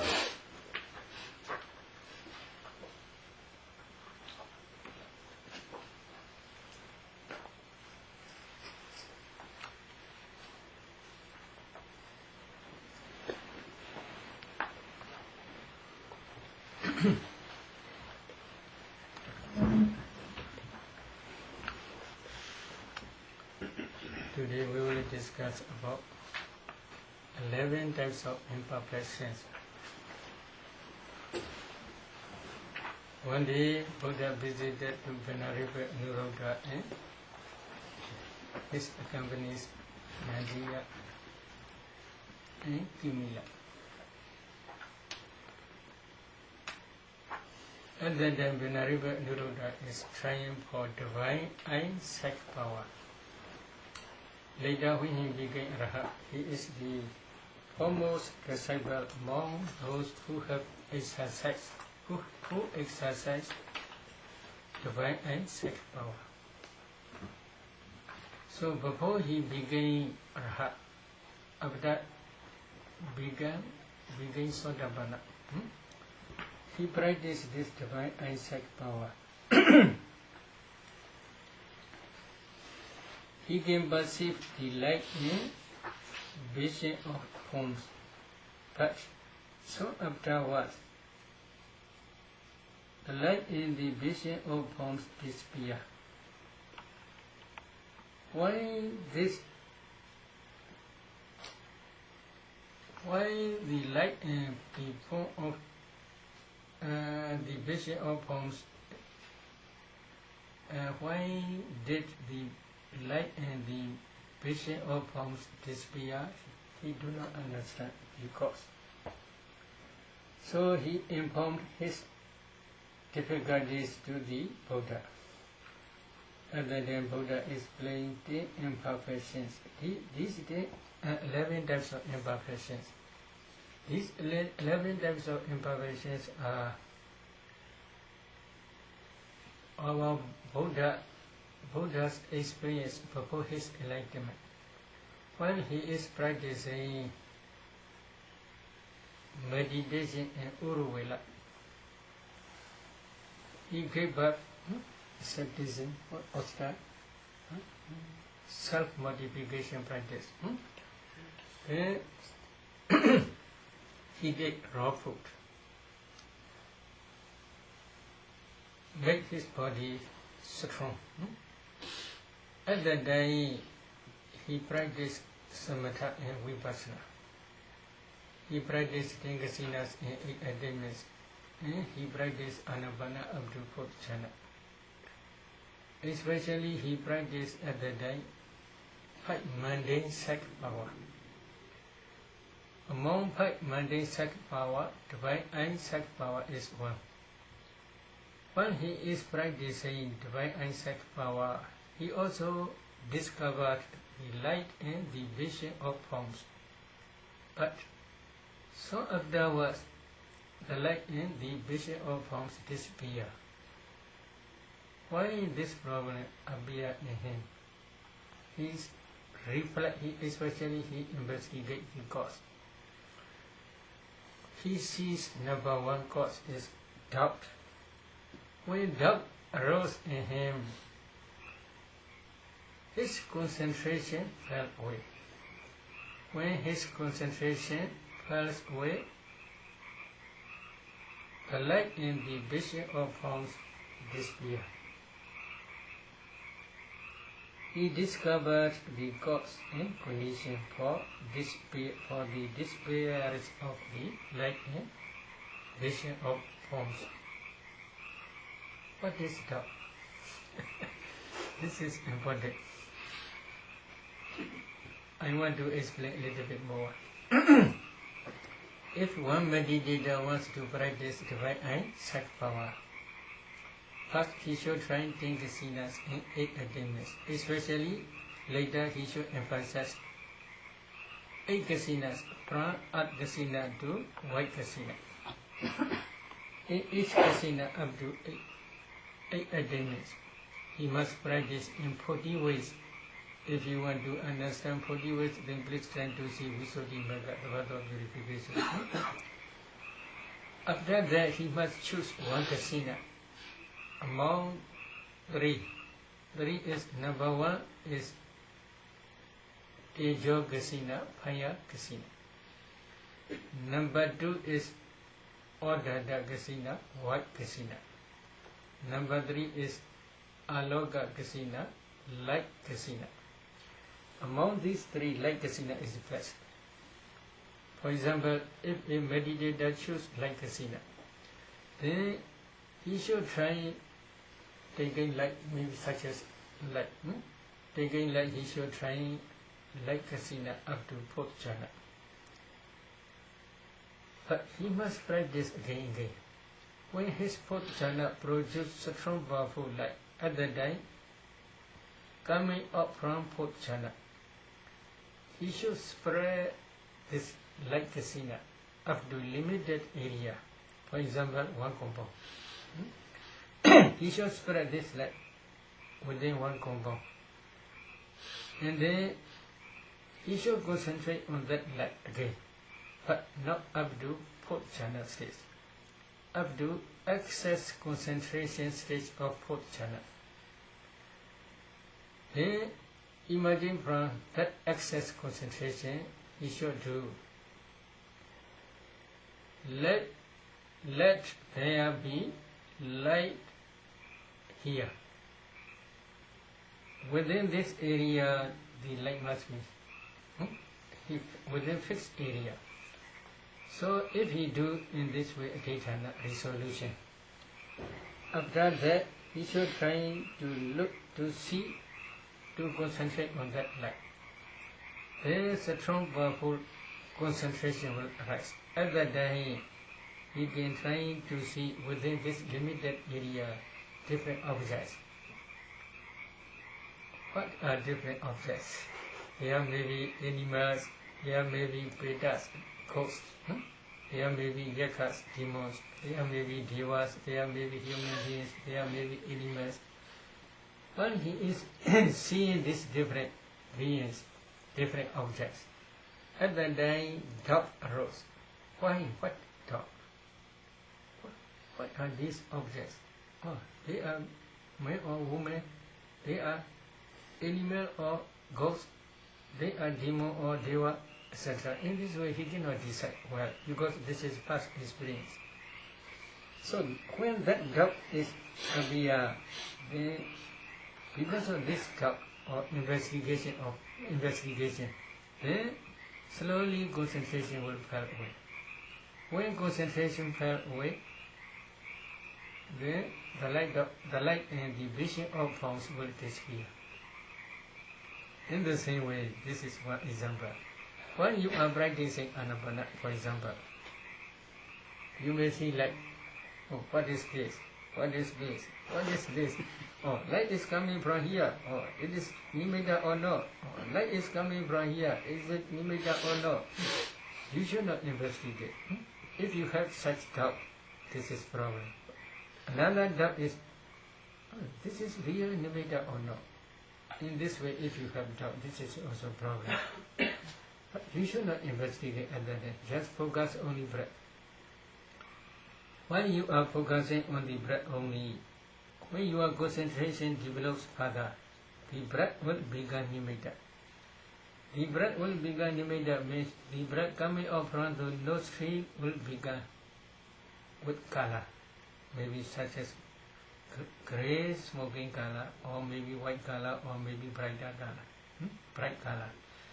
So one type of color would coming up together with breath from the nostril.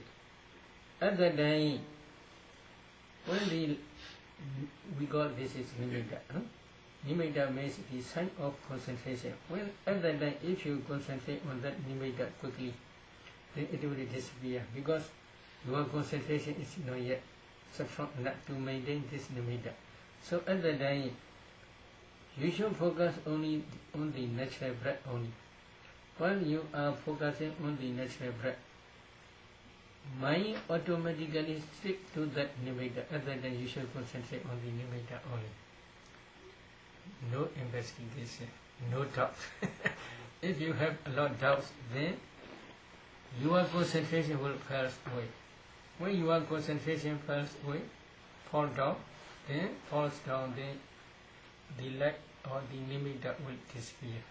This is one imperfection. In the same way, while you are practicing 4 elements meditation, white color may appear here, for example, when concentration develops further. This is real white or not? This is real, not real. In this way, if you have doubt, this is also a problem. You must concentrate on 4 elements only. But when you are focusing 4 elements object, especially when you are overviewing the whole body, at that time the whole body usually became white. What is this white? For past experience, what is this white? Why body became white? In this way, if you have doubt, this is also problem. Problem means your concentration will fall down. So because of this reason, at that time, your responsibility is to focus on 4 elements object only. If you can concentrate on 4 elements thoroughly, then white color is white form is nothing but only a group of 4 elements. You will understand. But if you do not understand at that time, only when your concentration also stable and white form also stable about half hour, at that time only you should try to design the whole body hardness in white form hardness, the whole body hardness in white form hardness. In this way you should change. And then if you understand in that white form hardness, then please increase another one, hardness and roughness. The whole body as usual, you should be addition hardness and roughness. In that white form hardness and roughness. In this way slowly increase up to 12 characteristics. Then you should focus 4 elements in that white form. What is white form? Before you are seeing transparent body, when your concentration is not yet enough to penetrate transparent body, and then you can see that white form only. But if you can concentrate further on that white form 4 elements object, then slowly that white form will change transparent body into transparent body. Your whole body will become transparent. At that time also, you should have no doubt. What is this transparent body? What is transparent? In this way, you should not investigate. In that transparent body also, you should try to understand and to discern 4 elements of it. If you can concentrate thoroughly, you will understand this transparent body is nothing but a group of 4 elements. What is transparent? 4 elements transparent only. Transparent body of 4 elements only. In the whole body, if you touch, you can feel touching sensation. Everywhere is body transparent element. Everywhere, if you touch, if you know touching sensation, if you feel touching sensation, in that place there is transparent body element. So this body, transparent body element is throughout the body only. Before you can break down the compactness of transparent body, other than as a group, you see only transparent body as transparent body. If you pay attention, if you give this space in that transparent body, then you can see small particles condition. So at that time, if you have a lot investigation or a lot doubt, then this is your concentration will fall down. When your concentration falls away, then that transparent body and light also will disappear. So doubt is very, you should not accept. This is number one, imperfection. Number two, imperfection is inaddition. Inaddition means at the time, Venariva Nirodha, our body center is practicing divine and psychic power. Within limited area, there are different objects. He do not pay attention to these different objects. But he does pay attention. Other than little bit wandering mind. Little bit wandering mind. If he do not pay attention to these different types of forms, then his concentration will fall away. Then when concentration falls away, then the light and the vision will disappear. In the same way, while you are practicing anapana, there may be nimitta. Although there may be nimitta, your mind is wandering to home, to sons, on to daughters, to US dollar, etc. If your mind is wandering in this way, nimitta cannot be stable, because concentration falls down. Because your concentration on the nimitta or the breath object produces this nimitta.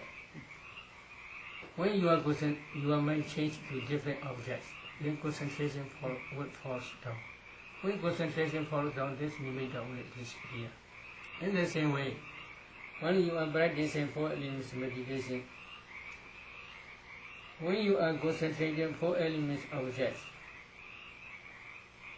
at that time, if your mind wanders different objects, except from 4 elements, for example, here pain, very difficult, here pain, then your mind changes different pain feelings. This is restless mind. Because except 4 elements object, you should not be attention any other object. If you pay attention any other object, then concentration on the 4 elements object will fall down. When concentration falls down, then 4 elements object also will disappear. In the same way, while you are paying attention 4 elements on that 4 elements meditation, while you are practicing 4 elements meditation, if you see white form or if transparent body, you should concentrate 4 elements of that transparent body. But at that time also, when your mind is wandering, then concentration will fall down. Because concentration on the 4 element object produce higher concentration, can see, perceive this transparent body. You can perceive this transparent body because of the concentration on the 4 elements object only. When your object changes, then concentration will fall down. When concentration falls away, then you cannot see this transparent body or white form.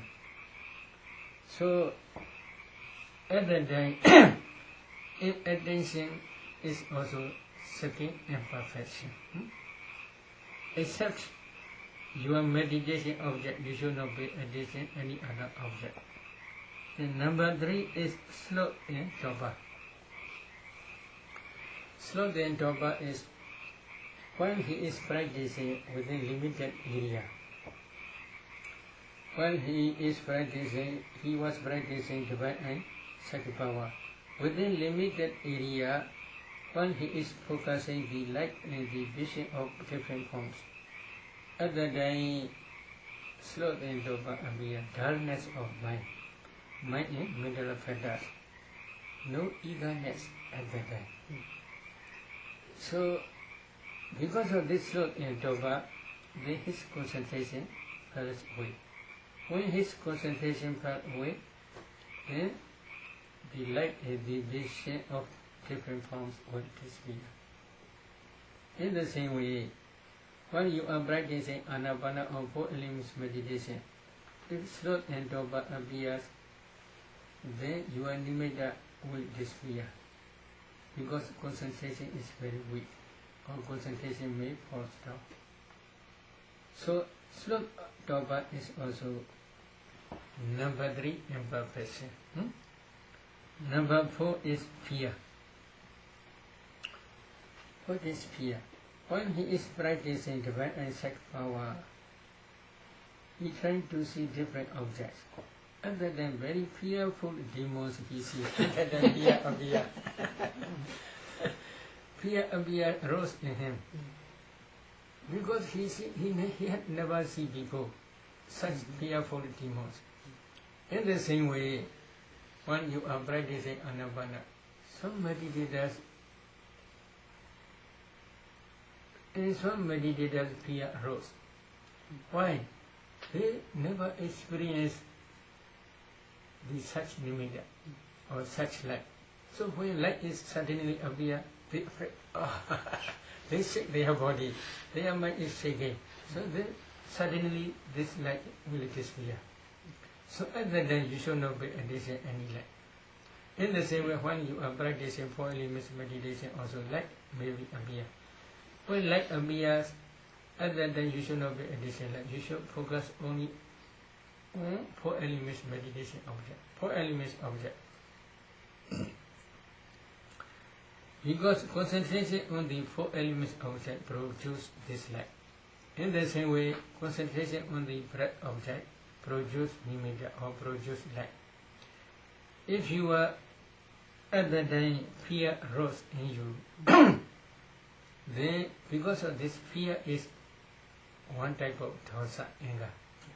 Maybe this is we call what called reduced anger, or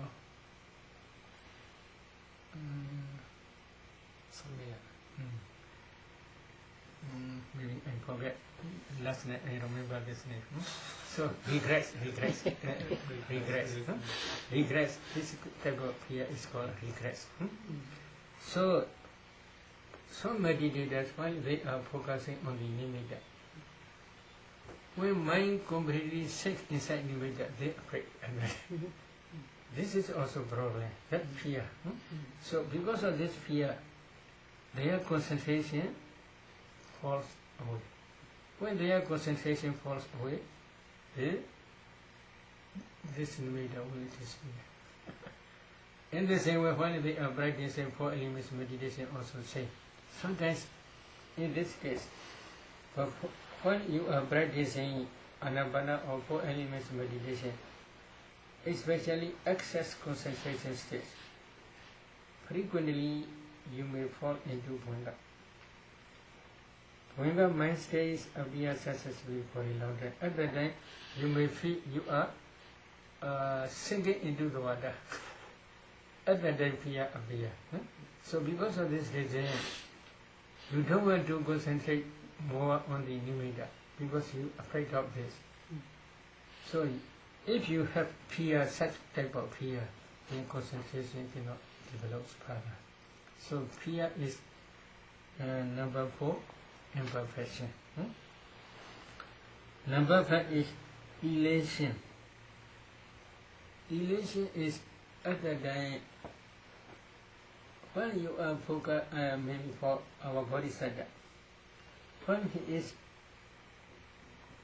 perceiving different objects within limited area, he did delay. He don't want to do quickly, thoroughly. So because of this reason, his concentration fell away. When his concentration fell away, the light and the vision of different forms also will disappear. In the same way, when you are practicing anabana or 4 elements meditation,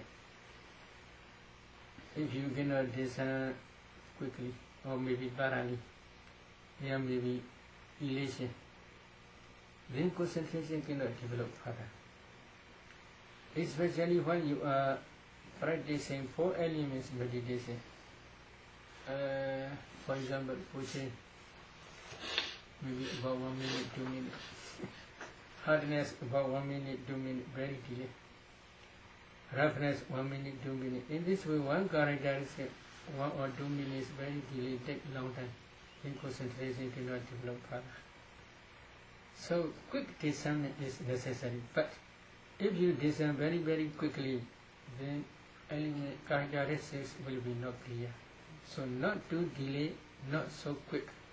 In the middle way, you must try to discern 4 elements. In the same way, breathing in, breathing out. If you delay in this way, concentration cannot develop further. So, not too quickly, not too slowly. Please try. Then, number, this is elation is the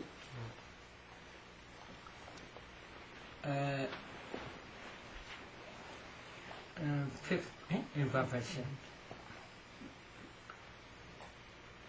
Here one example is Amy is seeking for one entrance to a hidden treasure. Suddenly when he sees suddenly 5 entrances, then what to do? He had nothing to do, elation only, suddenly he had a lot of elation. In the same way only. When you see nimitta, then what to do? You have nothing to do. You have elation. But you must focus only on the next breath only. This is your duty. Other than you forget to pay attention to the breath, elation that arises. So such type of elation is imperfection. Then another 6 is inertia. Inertia is laziness. Is it true? Laziness, when you are practicing, sometimes laziness comes. You don't want to meditate. You don't want to concentrate on the 4 elements object. You don't want to pay attention anabana thoroughly because laziness overwhelms your mind. In the same way, our bodhisattva is practicing the right way. At that time also, inertia appears occasionally because he is practicing successfully for 6 years, not 2 months. 6 years he is practicing successfully. Sometimes because of bodily tiredness, inertia appears. So when this inertia appears, arose in him, then concentration fell away. When concentration fell away, the light and the vision of forms disappear. In the same way also, if you have laziness, then concentration cannot develop further when you are practicing anabana or 4 elements meditation. This is 6th imperfection. Now another is 7th imperfection is excess of energy. If you concentrate too hard, then because of this excess energy, excess effort, then restless mind will appear. When restless mind appears, then concentration slowly will fall down. When concentration falls down, then nimitta will disappear. You cannot concentrate on the breath object thoroughly. But our bodhisattva, when he is practicing the right eye power, after that also he tries not too much. Because of this excessive energy or excessive effort, restless might appear in him. For example, if someone grabs a quail tightly, quail is very small one. If he grasps tightly, quail will die. In the same way, because of excessive energy, effort. Restless mind usually appear. Because of restless mind, concentration falls down, fell away. When concentration falls away, then the light and vision will disappear. In the same way, when you are practicing anabana or four elements meditation, four elements meditation, if you practice hardly, then restless mind will appear. So, when restless mind appear, concentration also will fall down. So this is also important. This is seventh excess of energy is seventh imperfection. Then number 8 is deficiency of energy. If your energy is very loose, then your concentration also cannot improve. Because less energy produces laziness. So, too strong energy also not good. Too less energy also not good. The middle way is better. If you catch quail, if you grip quail loosely, it will fly. You cannot catch. In the same way, when you are paying attention on the breath object or four elements meditation, if you pay attention loosely, then you cannot concentrate on that object. You cannot catch that object thoroughly. So because of this reason, deficiency of energy also one type of imperfection. While our body started practicing divine and sacred power, after that also sometimes he feel deficiency of energy. Because of this deficiency of energy, his concentration fell away. When his concentration fell away, the light and the vision of the forms disappear. This is number 8 imperfection. Number 9 is longing. Expected. No, more than 2 weeks. No, more than 1 week. Maybe that is not yet coming. Maybe that is not yet coming. Or maybe that today come. In this way, if you expect too much, this is also not good. This expectation is called nikanti. Nikanti is very subtle attachment. Very subtle attachment is a wholesome mind. A wholesome mind and wholesome mind cannot rise simultaneously within one mind moment. Because of this wholesome mind, your wholesome mind will decrease. Because two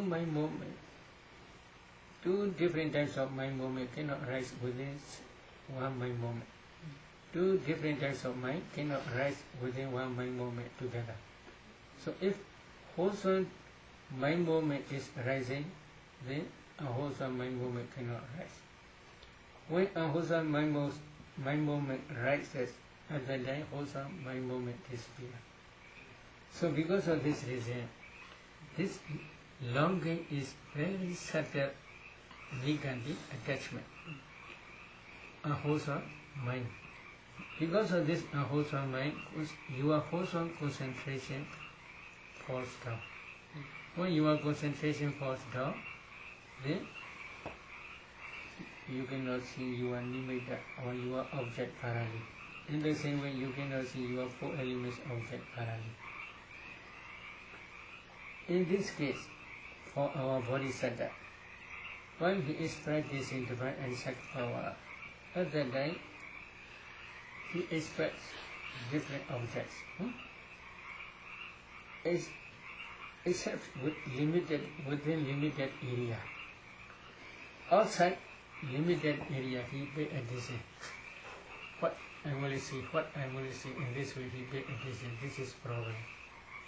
Because of this expectation, longing, then his concentration falls away. When they are practicing divine and sacred power, they should try to see the object within limited area only. Outside limited area, if they pay attention, this is called longing. This longing is not good. Then, this is one type of imperfection, ninth imperfection. Another is perception of diversity. Perception of diversity. When they are practicing divine and such power within limited area, they may see different objects. At that time, they should not investigate too much. What is his color? What is his eye color? What is head hair color? What is his body hair color? Etc. In this way, they should not pay attention. Perception of diversity. What is his name? What is her father? What is her mother? What is his parent? How they related to each other, etc. In this way, if they pay attention to different perceptions, then concentration would fall away. When concentration fell away, the light in the vision will disappear. In the same way, when you are practicing anabana, oh, nimitta is appearing. Oh, this is yellow. This is golden color. Oh, this is very good. Oh, this form is white, wrong. Oh, this form is love. In this way, you should not be addition color in the different forms. If you be addition color in different forms, when your perception change, they will change always. So there's some meditators in Burma. They additionally try to make love the nimitta. If they are doing in this way, mind is going along the nimitta, and then coming back, then going back. In this way, the mind is changing always. Because of this reason, they cannot enter each other. Nimitta may be there. Although nimitta may be there, they do not concentrate on one point, especially touching point. If they do not concentrate on the nimitta, on the touching point, then slowly their concentration will become weaker and weaker. When concentration is very weak, they cannot maintain their nimitta for a long time. Then they cannot enter each other. Full absorption cannot appear, because they are changing different places. So that they pay attention different color. They want to see golden color. They try to see golden color. This is one type of perception. They try to see ruby color. This is another perception. So if their perceptions are changing, nimitta will be always changing. When nimitta is always changing, then concentration cannot develop further. So when you are practicing anabana, you should not pay attention color. This is one. Another is you should not pay attention form, different types of form or different types of shape. Then another is you should not pay attention characteristic. If you can pay attention 4 elements characteristics, 12 characteristics, yeah, you can perceive 12 characteristics. It is true. But if you pay attention 12 characteristics or 4 elements, say 12 characteristics and 4 elements are say, then your object change from anabana to 4 elements object. When object change, then very soon you may see small particles here. These small particles arising and passing away, your concentration slowly will decrease. You cannot add jhana. So at that time you should not be addition characteristic. In the same way, before you are seeing nimitta, at that time also you should not be addition characteristic. Many meditators and research, oh, the whole heart being tension. How do you pay attention? Please tell me. They pay attention, the breath is not clear here. They follow inside. The inside is pushing is very clear.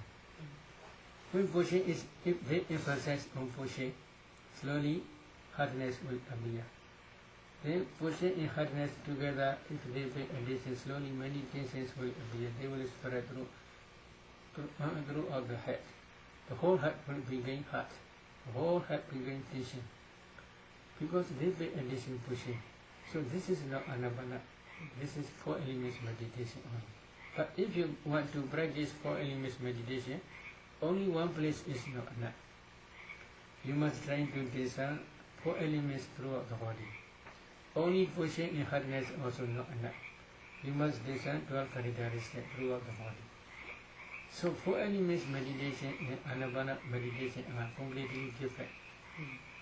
When you are practicing Anapana, you should focus on breath only. But many meditators ask me, the concept, what is concept? So this is, many meditators do not understand. Concept means if you pay attention as a breath, we call this is concept. Why? This is, you cannot break down the compactness and you cannot see ultimate materiality at the time. If you pay 4 elements meditation systematically, one day you may see kalabas, small particles. At that time, when you pay attention breath is nothing but a group of small particles only. Kalabas. If you analyze these kalabas, in each kalabas there are 9 types of materiality. Earth element, water element, fire element, wind element, color, odor, flavor, nutritive essence, and breathing sound. They are ultimate reality.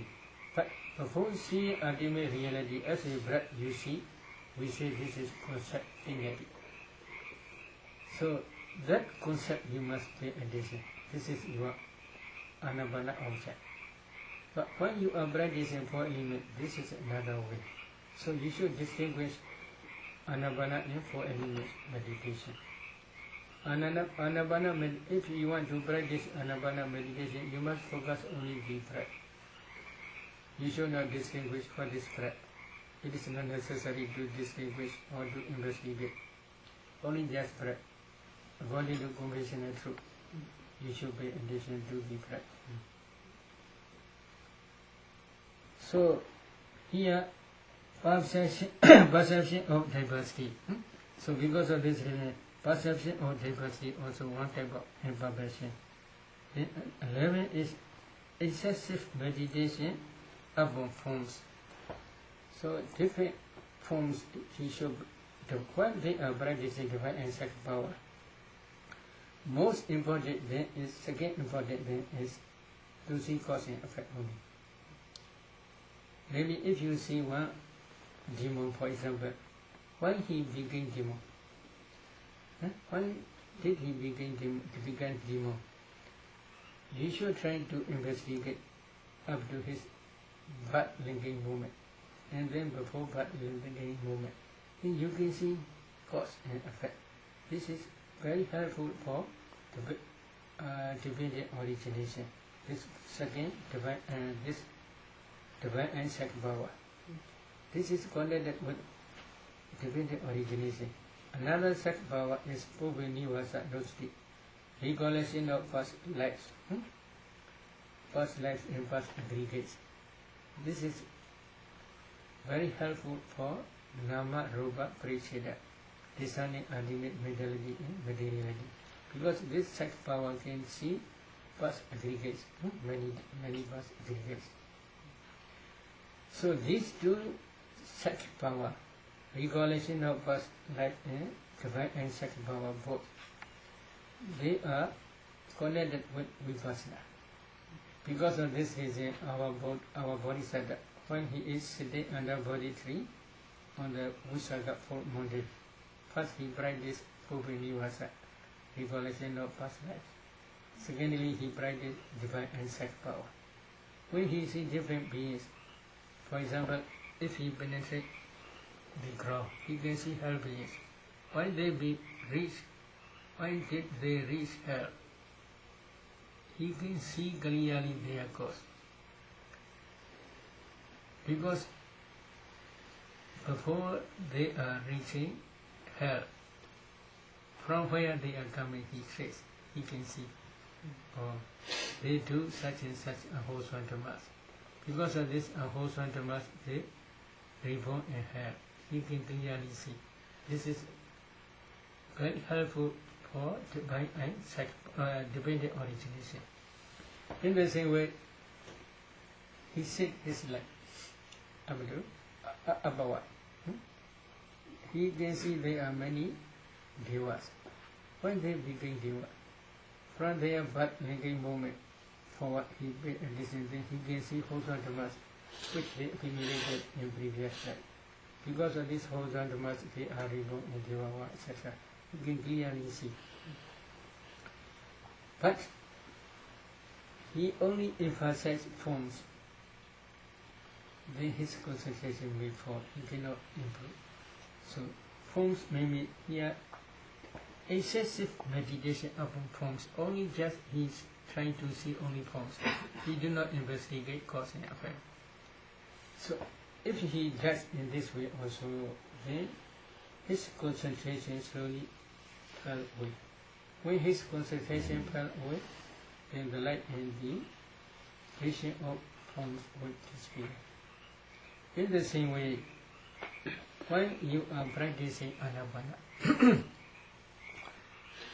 especially when nimitta appear, you should not be in this form. If you emphasize only form, this is also when your perception change, form will be changing. Because of this reason, if you be attention only just form, it is not good. How you should be? Many meditators ask me many questions about this. If there is, we see how we should not be attention form, or just breath, or just nimitta, you should be attention only. Whether this is raw or long, whether this is white or yellow, you should not be attention color, you should not be attention form, you should just be attention as nimitta or as breath only. Breath and nimitta in this case same. Asasa pasasi nisaya upana nimittam pitha. Asasa pasasa saminya miwa. Depending on asasa pasasa, in breath and out breath, this nimitta appear. Because of this reason, we can also call this nimitta as asasa pasasa. Same. Asasa pasasa and nimitta and asasa pasasa in this case same. So, when you are practicing anapana, you should not be practicing different forms. In the same way, when you are practicing 4 elements meditation also, when your concentration develops further, you should not be practicing forms. You should just be practicing 4 elements only. When you see white form, you should not be practicing as white form. You should be practicing only 4 elements only. When you are seeing transparent form, at that time also you should not be practicing this is a transparent form.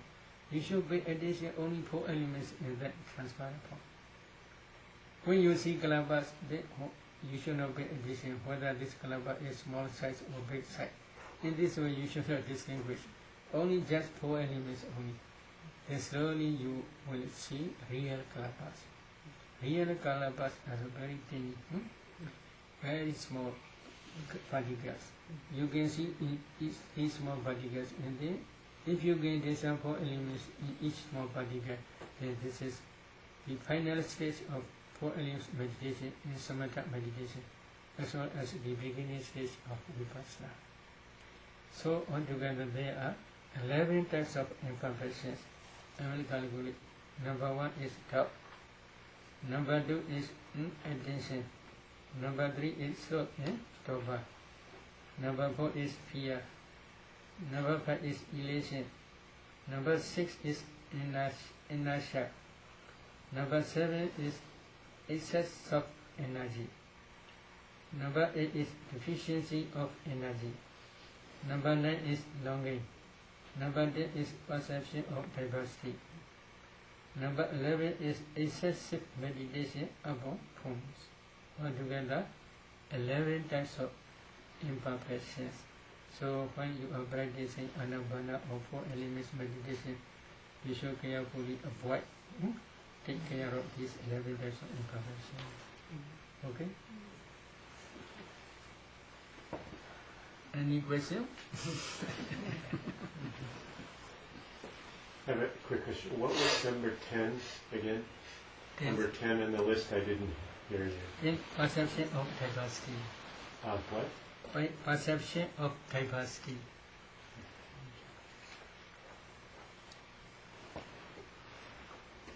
So it seems that these imperfections are based on, can be kind of reduced to the 3, which is the mind either moves toward an object, or it moves away from an object, or it's in delusion about the object. Yes. That's what it,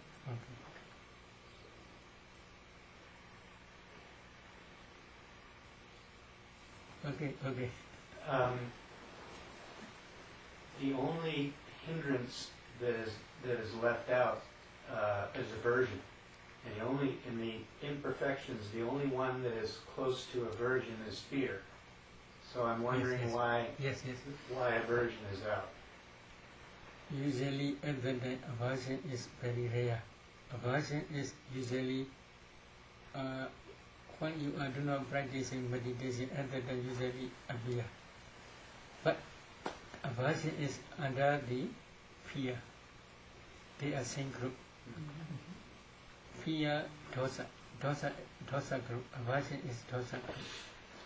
But when you are focusing on the breath object, aversion may appear occasionally. Occasionally means without paying attention any meditation object. Within interval time, aversion usually appear. When focusing on the nimitta or breath object, at the time aversion may be very rare. Because of this reason, they do not especially mentioned here.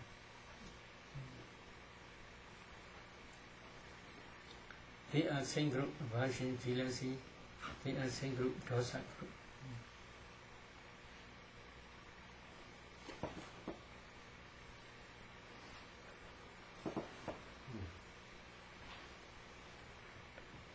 I think one of the imperfections, I think you said was dizziness. Did you say dizziness? Is that the same as sort of feeling disoriented? Where there's a sense of disorientation? He said laziness. laziness. Oh, you said laziness. Laziness. And then just one, this isn't about the imperfections, but early on, when you talked about the Buddha giving up self-mortification and giving up self-mortification practices, and in order to become strong, he did different things. And one of them was, you said he ate a certain kind of food, and it sounded like you said raw food, but did you say that? Raw food means normal food. Normal food. Ordinary food. Oh, And ordinary food. Ordinary food. He is going for alms to the Sujata village. They offer different types of food. This food is ordinary food. Ordinary. But at the time, devas also offer different types of devas food. Mixed together, he take his food. Because of this reason, his body became strong slowly. At that time also he practiced meditation. Without practicing meditation, he did not stay in Uruvela. But especially this 10 attainments, 8 attainments, 10 kasinas and 8 attainments, Anapana jhanas, as well as Medha, Karuna, Mudita, etc. Samatha meditation objects. At that time also he began expert. The 5 mundane side power also began expert at that time. But especially when he is sitting under the Bodhi tree on the full moon day of Visakha, they emphasize on at that time. But before going to that, before that full moon day, when he is staying in Sala forest, at that time also he practiced this meditation. This meditation practice is especially referring when he is practicing in Sala forest. Sala is one type of tree, very hard. Flower is very sweet smell. When they die, the trees die, automatically they begin rock. Such type of tree.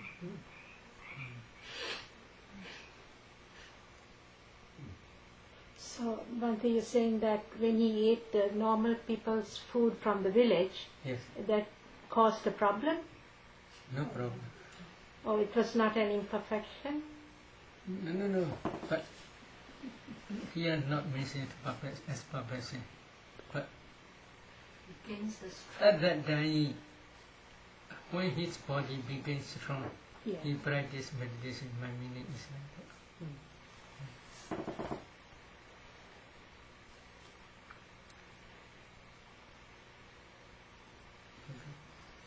This doesn't have to do specifically with the imperfections you mentioned, but it does have to do with anapana. Can I ask that question? You talked about how when you're focused here, you want to focus on the whole breath body, and that the whole breath body begins here and it ends here. Okay.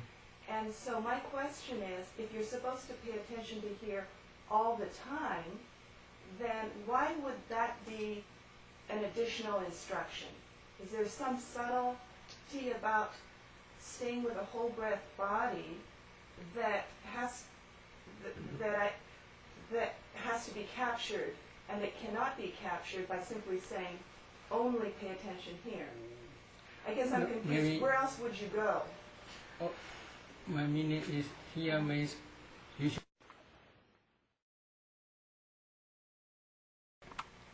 You may feel only breath. It is also okay. But at that time, if you know the breath continuously, it is enough. We can say this is the whole breath body only. You know the whole breath body. But this translation, whether real good or not, I don't know, because we are not expert in English. Many meditators and discuss. They also cannot say exactly, but it is true, they don't know. Here Buddha says kaya, Sabha kaya padisamvedi asase samvedi sekadi, Sabha kaya padisamvedi pasase samvedi sekadi. He trains and will breathe in, experiencing the whole breath body. He trains and will breathe out, experiencing the whole breath body. What is the whole Sabhagaya? He translates the whole breath body. But sometimes I discuss with them, you should not use body. You should say the whole breath. Will it be enough or not? I discuss many times. Oh, because of Kaya, they translate only body. So the whole breath is enough. The whole breath where in this area, you maybe one point you should fix. On that one point only you should pay attention to the whole breath. The whole breath is from the beginning to the end. Ear begins, ear ends only. In this way, if you pay attention to the whole breath, it is enough.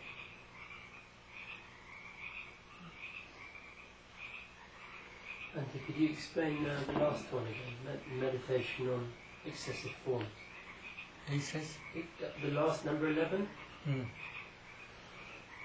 Or maybe forms means when you are paying attention to anapana, you may get the idea. For example, you should not pay attention form. If you pay attention form, this is long, or this is round, or this is white, this is yellow, this is red, this is ruby color, etc. In this way, if you pay attention color in form, then when your perception changes, color in form will be always changing. Because of this reason, if you pay attention form, then concentration will slowly decrease. How would that apply to the 4 elements? In the same way, 4 elements, when you are practicing 4 elements, color may rise. Oh, which form? White color may rise. Here rise, here rise, here rise. In this way, if you do not pay, you should not pay attention form.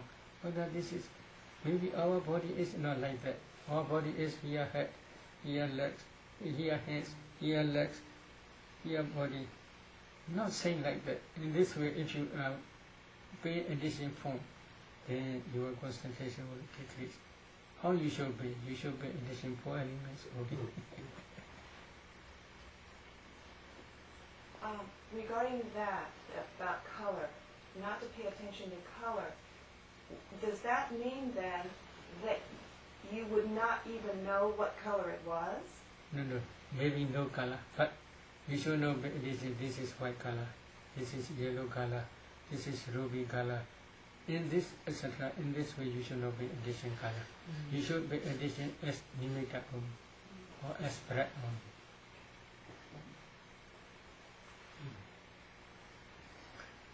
Maybe I didn't catch quite clear when you explained it. Could you explain again why breathing is a concept?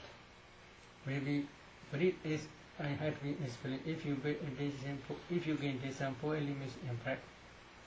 Breath is nothing but a group of small particles, kalabas.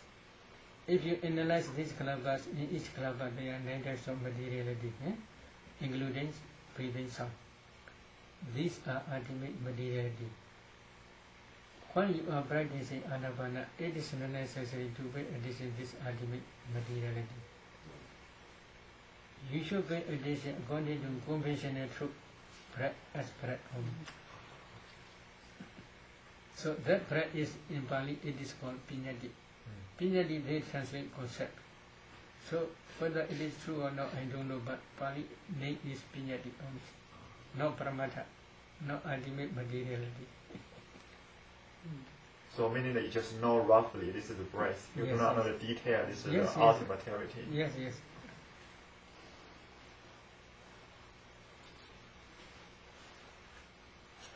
Yesterday you asked me one question, bodily intimacy, about verbal intimacy. I forgot one thing to say. They are not the object of your obey I. They are the object of mindo. They are monovinyatma.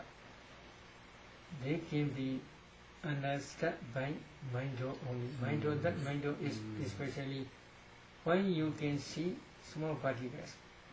If you practice 4 elements meditation systematically, then you should try to see small particles, kalabas. When you see kalabas, you should try to analyze these kalabas. Then first you should discern here consciousness. Then please do like that.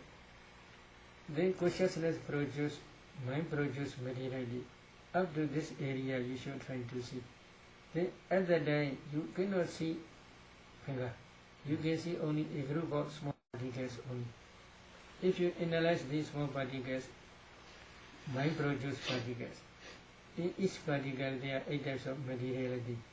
Among 8 types, wet element is predominant factor. That wet element can produce one type of bodily intimation.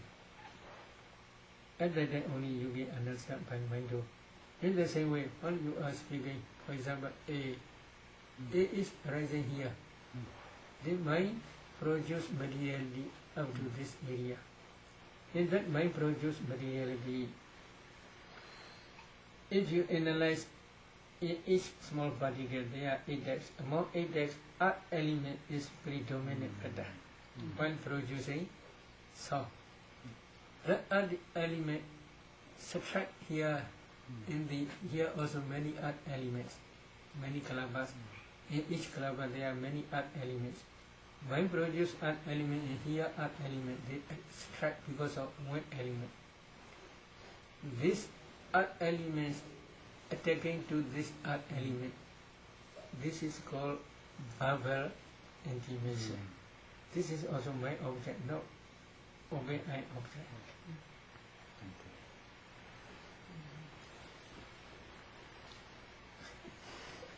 Okay. You said under fear that sometimes you would be afraid because you would sink into, and I don't know the term, but it's goenko mind state. It's like maybe sinking into water. Yes, like, as if some meditators feel as if they are sinking into water, or they are falling down into water, fall down water. So they feel at the time sometimes they afraid, fear, fear. This fear I made. But some meditators not arise such type of fear. They do not afraid anyway. So is that something that happens commonly? Is that part of the experience? Occasionally for some meditators. Just for some. Venerable Sir, you say falling into bhavanga. Yes. It's sort of as though it's very unskillful, but when you try to discern bhavanga? Maybe now your concentration is developed, so this problem will not arise. But if your object changing, then this may be occasionally arise. Then does that mean falling into bhavanga? Yes. What is falling into bhavanga? Falling into bhavanga means now you are concentrated on the nimitta, for example. That is mind-cognitive process. Between two cognitive process, usually bhavanga is arise. Mind-cognitive process means one mind adverting consciousness and 7 jhanas, impressions. Then bhavanga, then mind-cognitive process, then bhavanga. This is natural way. But for some meditators, between two cognitive process, bhavanga mind state arising and passing away many times. We say this is falling into bhavanga.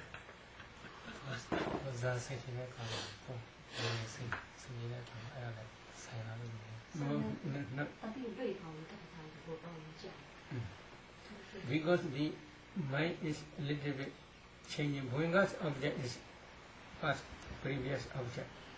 Now you are practicing anapana paribhaga nimitta, counterpart side. This bhavanga mind state cannot take this object. Bhavanga mind state can take only past object. So object is completely different. Because of this reason, when bhavanga mind state successfully rising and passing away, then one meditator feel as if they are falling into water. But now your concentration is up to full absorption stage.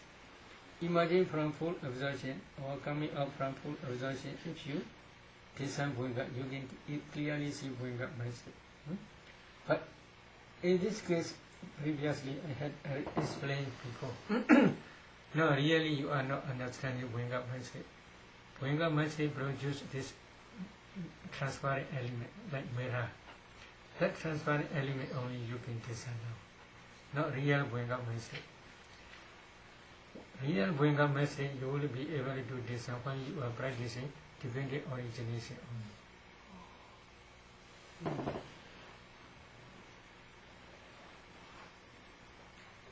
And Bante, just if you do experience that sort of fear or anxiety about sinking into the object, what should you do? Maybe for some meditators, what called lamp, right? Shock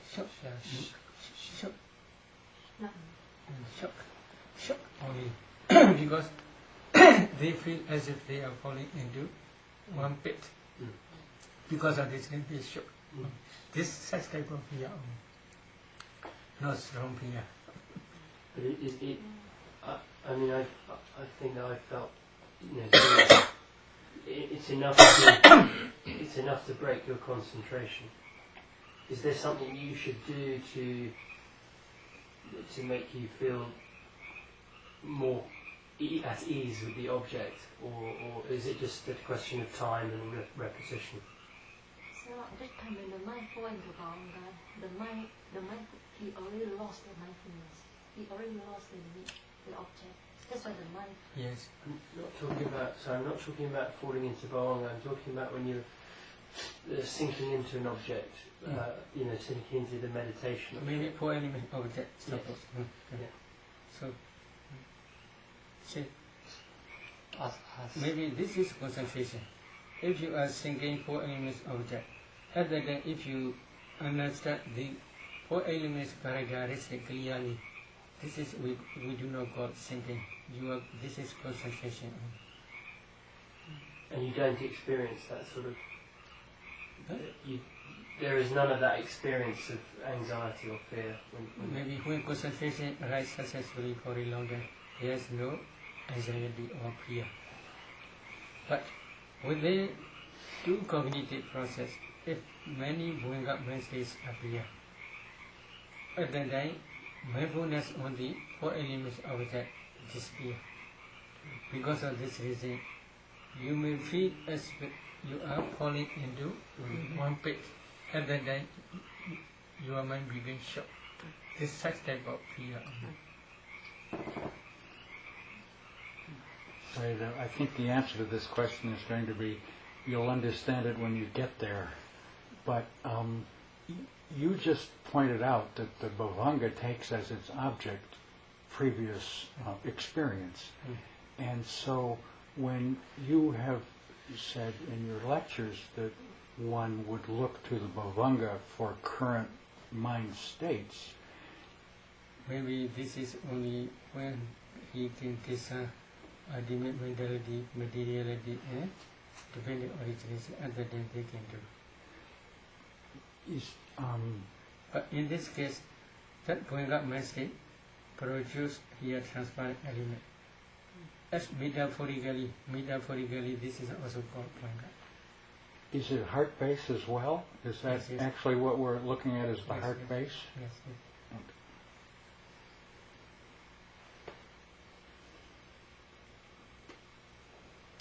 Any question? When the meditator falls into Bhavanga, did you say that it feels like they're sinking in water? Yes. And No, what called? You didn't hit what called? Sinking. and that's what causes the anxiety for some people. This Not sense of anxiety, but then shook. Such type of fear. So, if the meditator experiences this very calm, almost like floating Yes. in water, it just goes on and on. Is this like a Bhavanga mind state? What is this? Bhavanga mind state is you do not know present object. For example, when you are practicing anapana, then concentration begins. Yes. And then you may feel floating, but other than you still know the breath, or you may still know the nimitta. Yes. Bhavanga mind state does not know the breath as well as not know nimitta. So, but my question is, maybe I'm not asking it properly. The experience that some meditators have of actually, it's almost like floating in the sea. Yes. Like they're floating just in a very peaceful sea, and it's... This is concentration state. Maybe yes, piti rapture is associated with concentration. So because this is of not the... This is good, no problem. Other than if they do not lose the object. Do not lose the object means if they practice anapana, they may see anapana or nimitta. They still see nimitta at the time. So because of this reason, this is concentration. Especially rapture is associated with that concentration. Rapture can produce floating. And I have another question just to distinguish for myself. The difference in the imperfection of sloth and torpor and inertia, they seem so close together to me. Is there's obviously a difference because they're two different... Sloth and torpor is dullness of mind. Cannot pay attention to the object thoroughly. Inertia is my understanding is laziness, causing shrinking mind. We don't want to pay attention to this meditation object. Mind is shrinking because mind want to wander. So shrinking to pay attention meditation object. And sloth and torpor by comparison is just a sense of dullness. Of mental pattern. Not active mind, dull mind.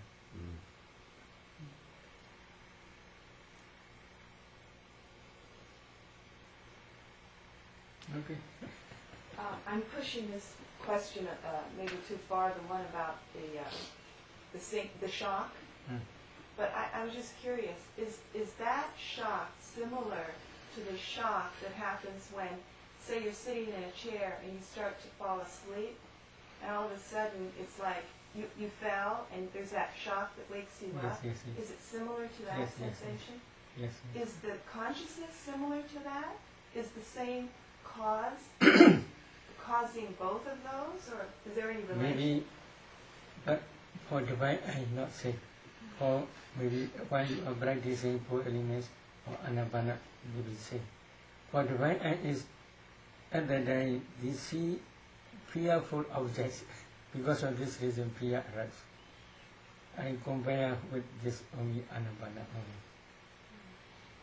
While divine eye practice, real fear. At the day, not shock. Real fear. Now is because of Bhuinga mind state, as if you are feel shock.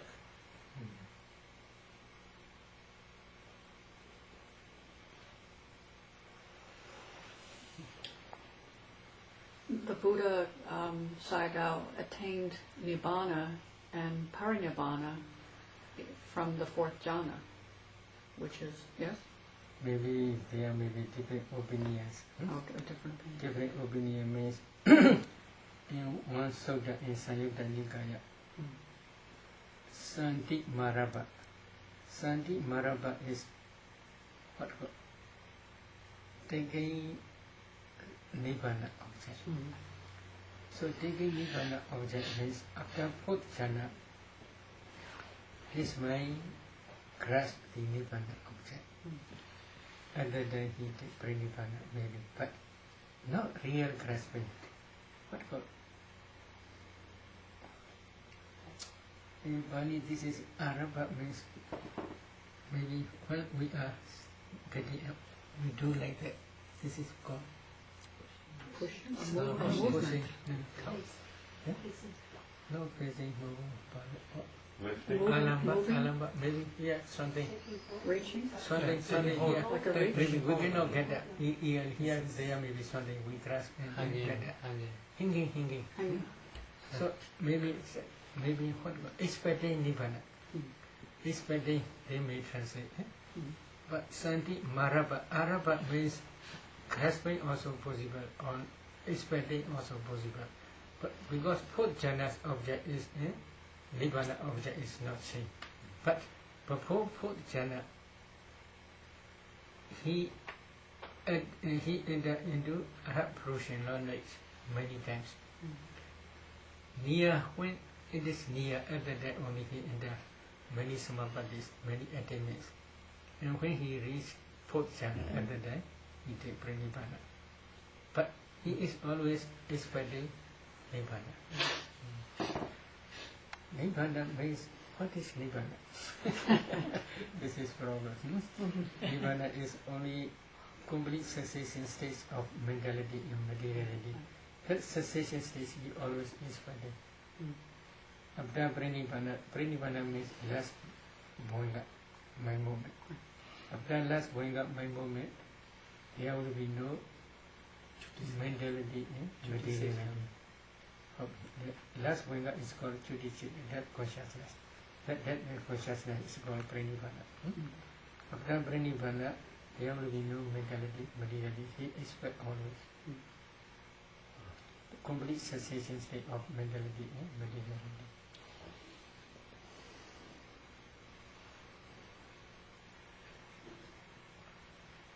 I have just a more general question about the fourth noble truth. After 2 weeks of your Dhamma talks, my doubt is lessening as to the fact that there is a way to the end of suffering. There's a path. But I wonder what you think, or what you think the Buddha would have thought. Is this the only way? I mean, are all the Christian mystics and the Sufis and the Jains and the Sikhs and the Hindus, and are they all just wasting their time?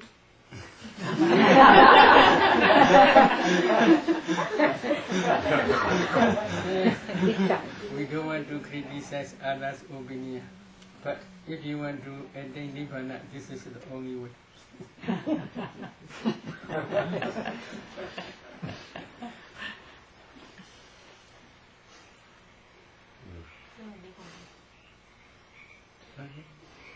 want to ask a question about a Sutta practice. When desire arises, and then you take the image of that person and you rip them down part by part, 32 body parts, right? I find a lot of freedom in that when I do that. My heart gets light and happy, and knowing that at that level it's all impermanent. Where I get hooked is that what drives the desire in the first place very often is not the form, but like a person's paramis.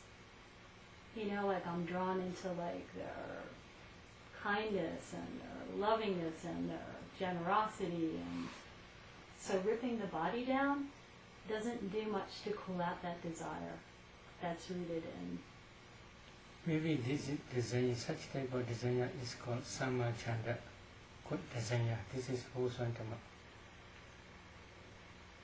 But craving or attachment to sensual object is called unwholesome dhamma. This is called lobha. Lobha and chanda, desire is chanda. Lobha and chanda, they have no same meaning. But occasionally, if lobha is very strong, craving or attachment to sensual pleasures is very strong. At that time, lobha is the leader, chanda, desire is follower. But in wholesome dhammas, now you are practicing anapana. You want to attain jhana, or you want to see, to practice vipassana. So such type of desire is called wholesome dhamma. This is not craving. This is not attachment.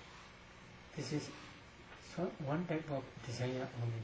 This is kusala dhamma, wholesome dhamma. If you want to realize nibbana or to realize Buddha truth, this is also very high, powerful, wholesome desire. So this is not craving like attachment. So that desire is necessary when you are meditating. But how do I get free of the whole desire for, one of the things that cycles, one of the things that cycles in my practice is desire for, male energy, but it comes up through very often an attraction to their paramis. This is also good desire. If you have a person, paramis.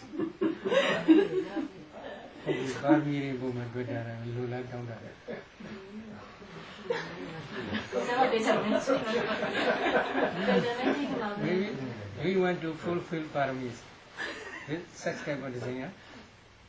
What's that? Do you want to fulfill paramis? Right, but I'm attracted to paramis in men.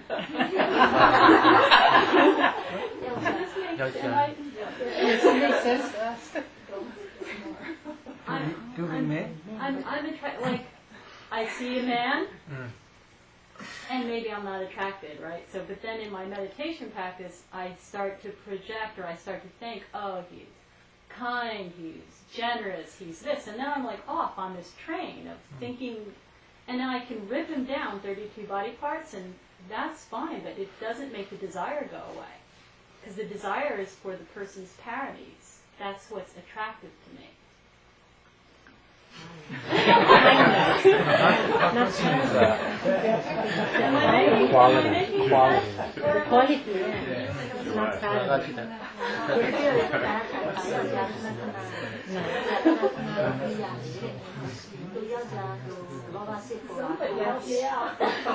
That's a sensual desire.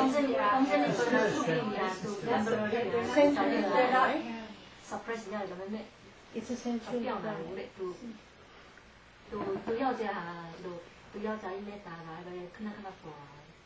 Okay.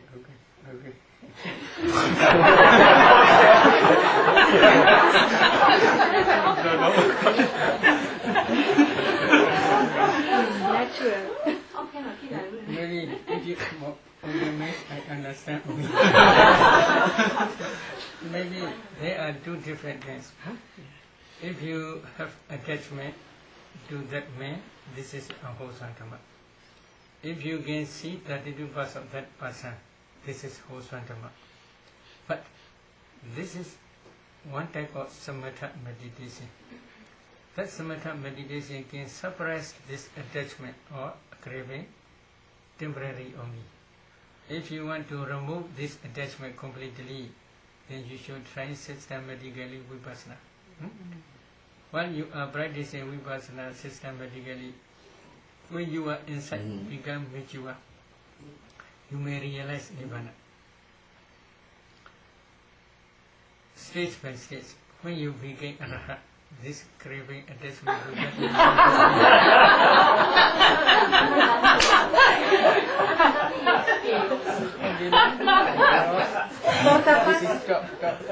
If you don't want to become Arhat, then you should try to become no Radhana stage. Other than also that craving attachment will disappear.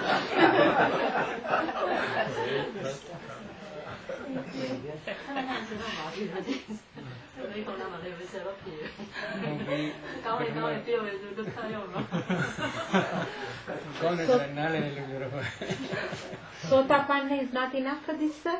No. Sotapanna, maybe you may understand Visakha. Yes. A lot of sons and daughters. Yeah, she is Sotapanna. They get married. Sakadami also said, but very rare, very few attachment. Anagami is sure, they will do nothing. Maybe you may have Visakha and Dhammadina. Dhammadina is what Visakha is husband. When Visakha went to the monastery and listened to the Dhamma, he became Nagami. Other than he don't want to see Dhammadina as wife. He want to see as a sister only. Dhammadina became unhappiness. So then she criticized. This Dhamma can be realized by men only or by women also can realize. Oh, women also can realize. Then please permit me. I want to go to monastery. I will ordain as a bhikkhuni. She ordained bhikkhuni as a bhikkhuni and she became Arhat. So you should try.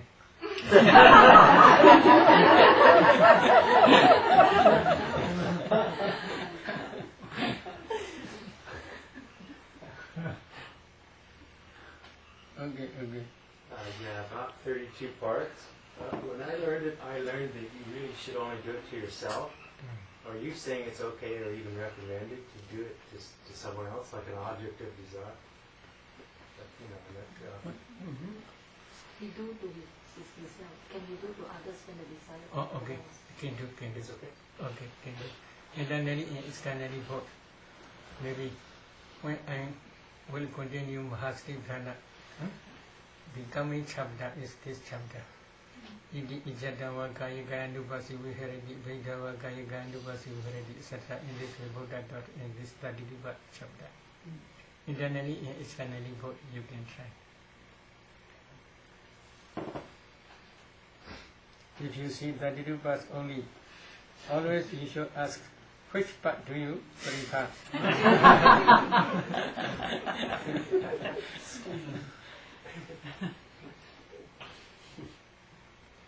Okay, let us stop with it.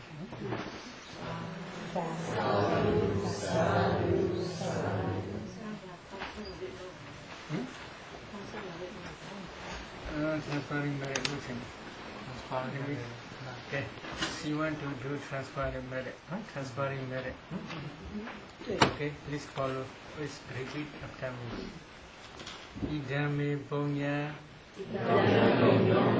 Asavakaya Wahahodu Idame Ponya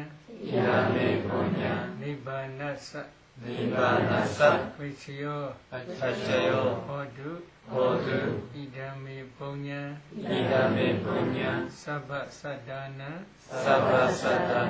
Pajima Pajima Tisabe Mesama Punya Baga Lebandu Sadhu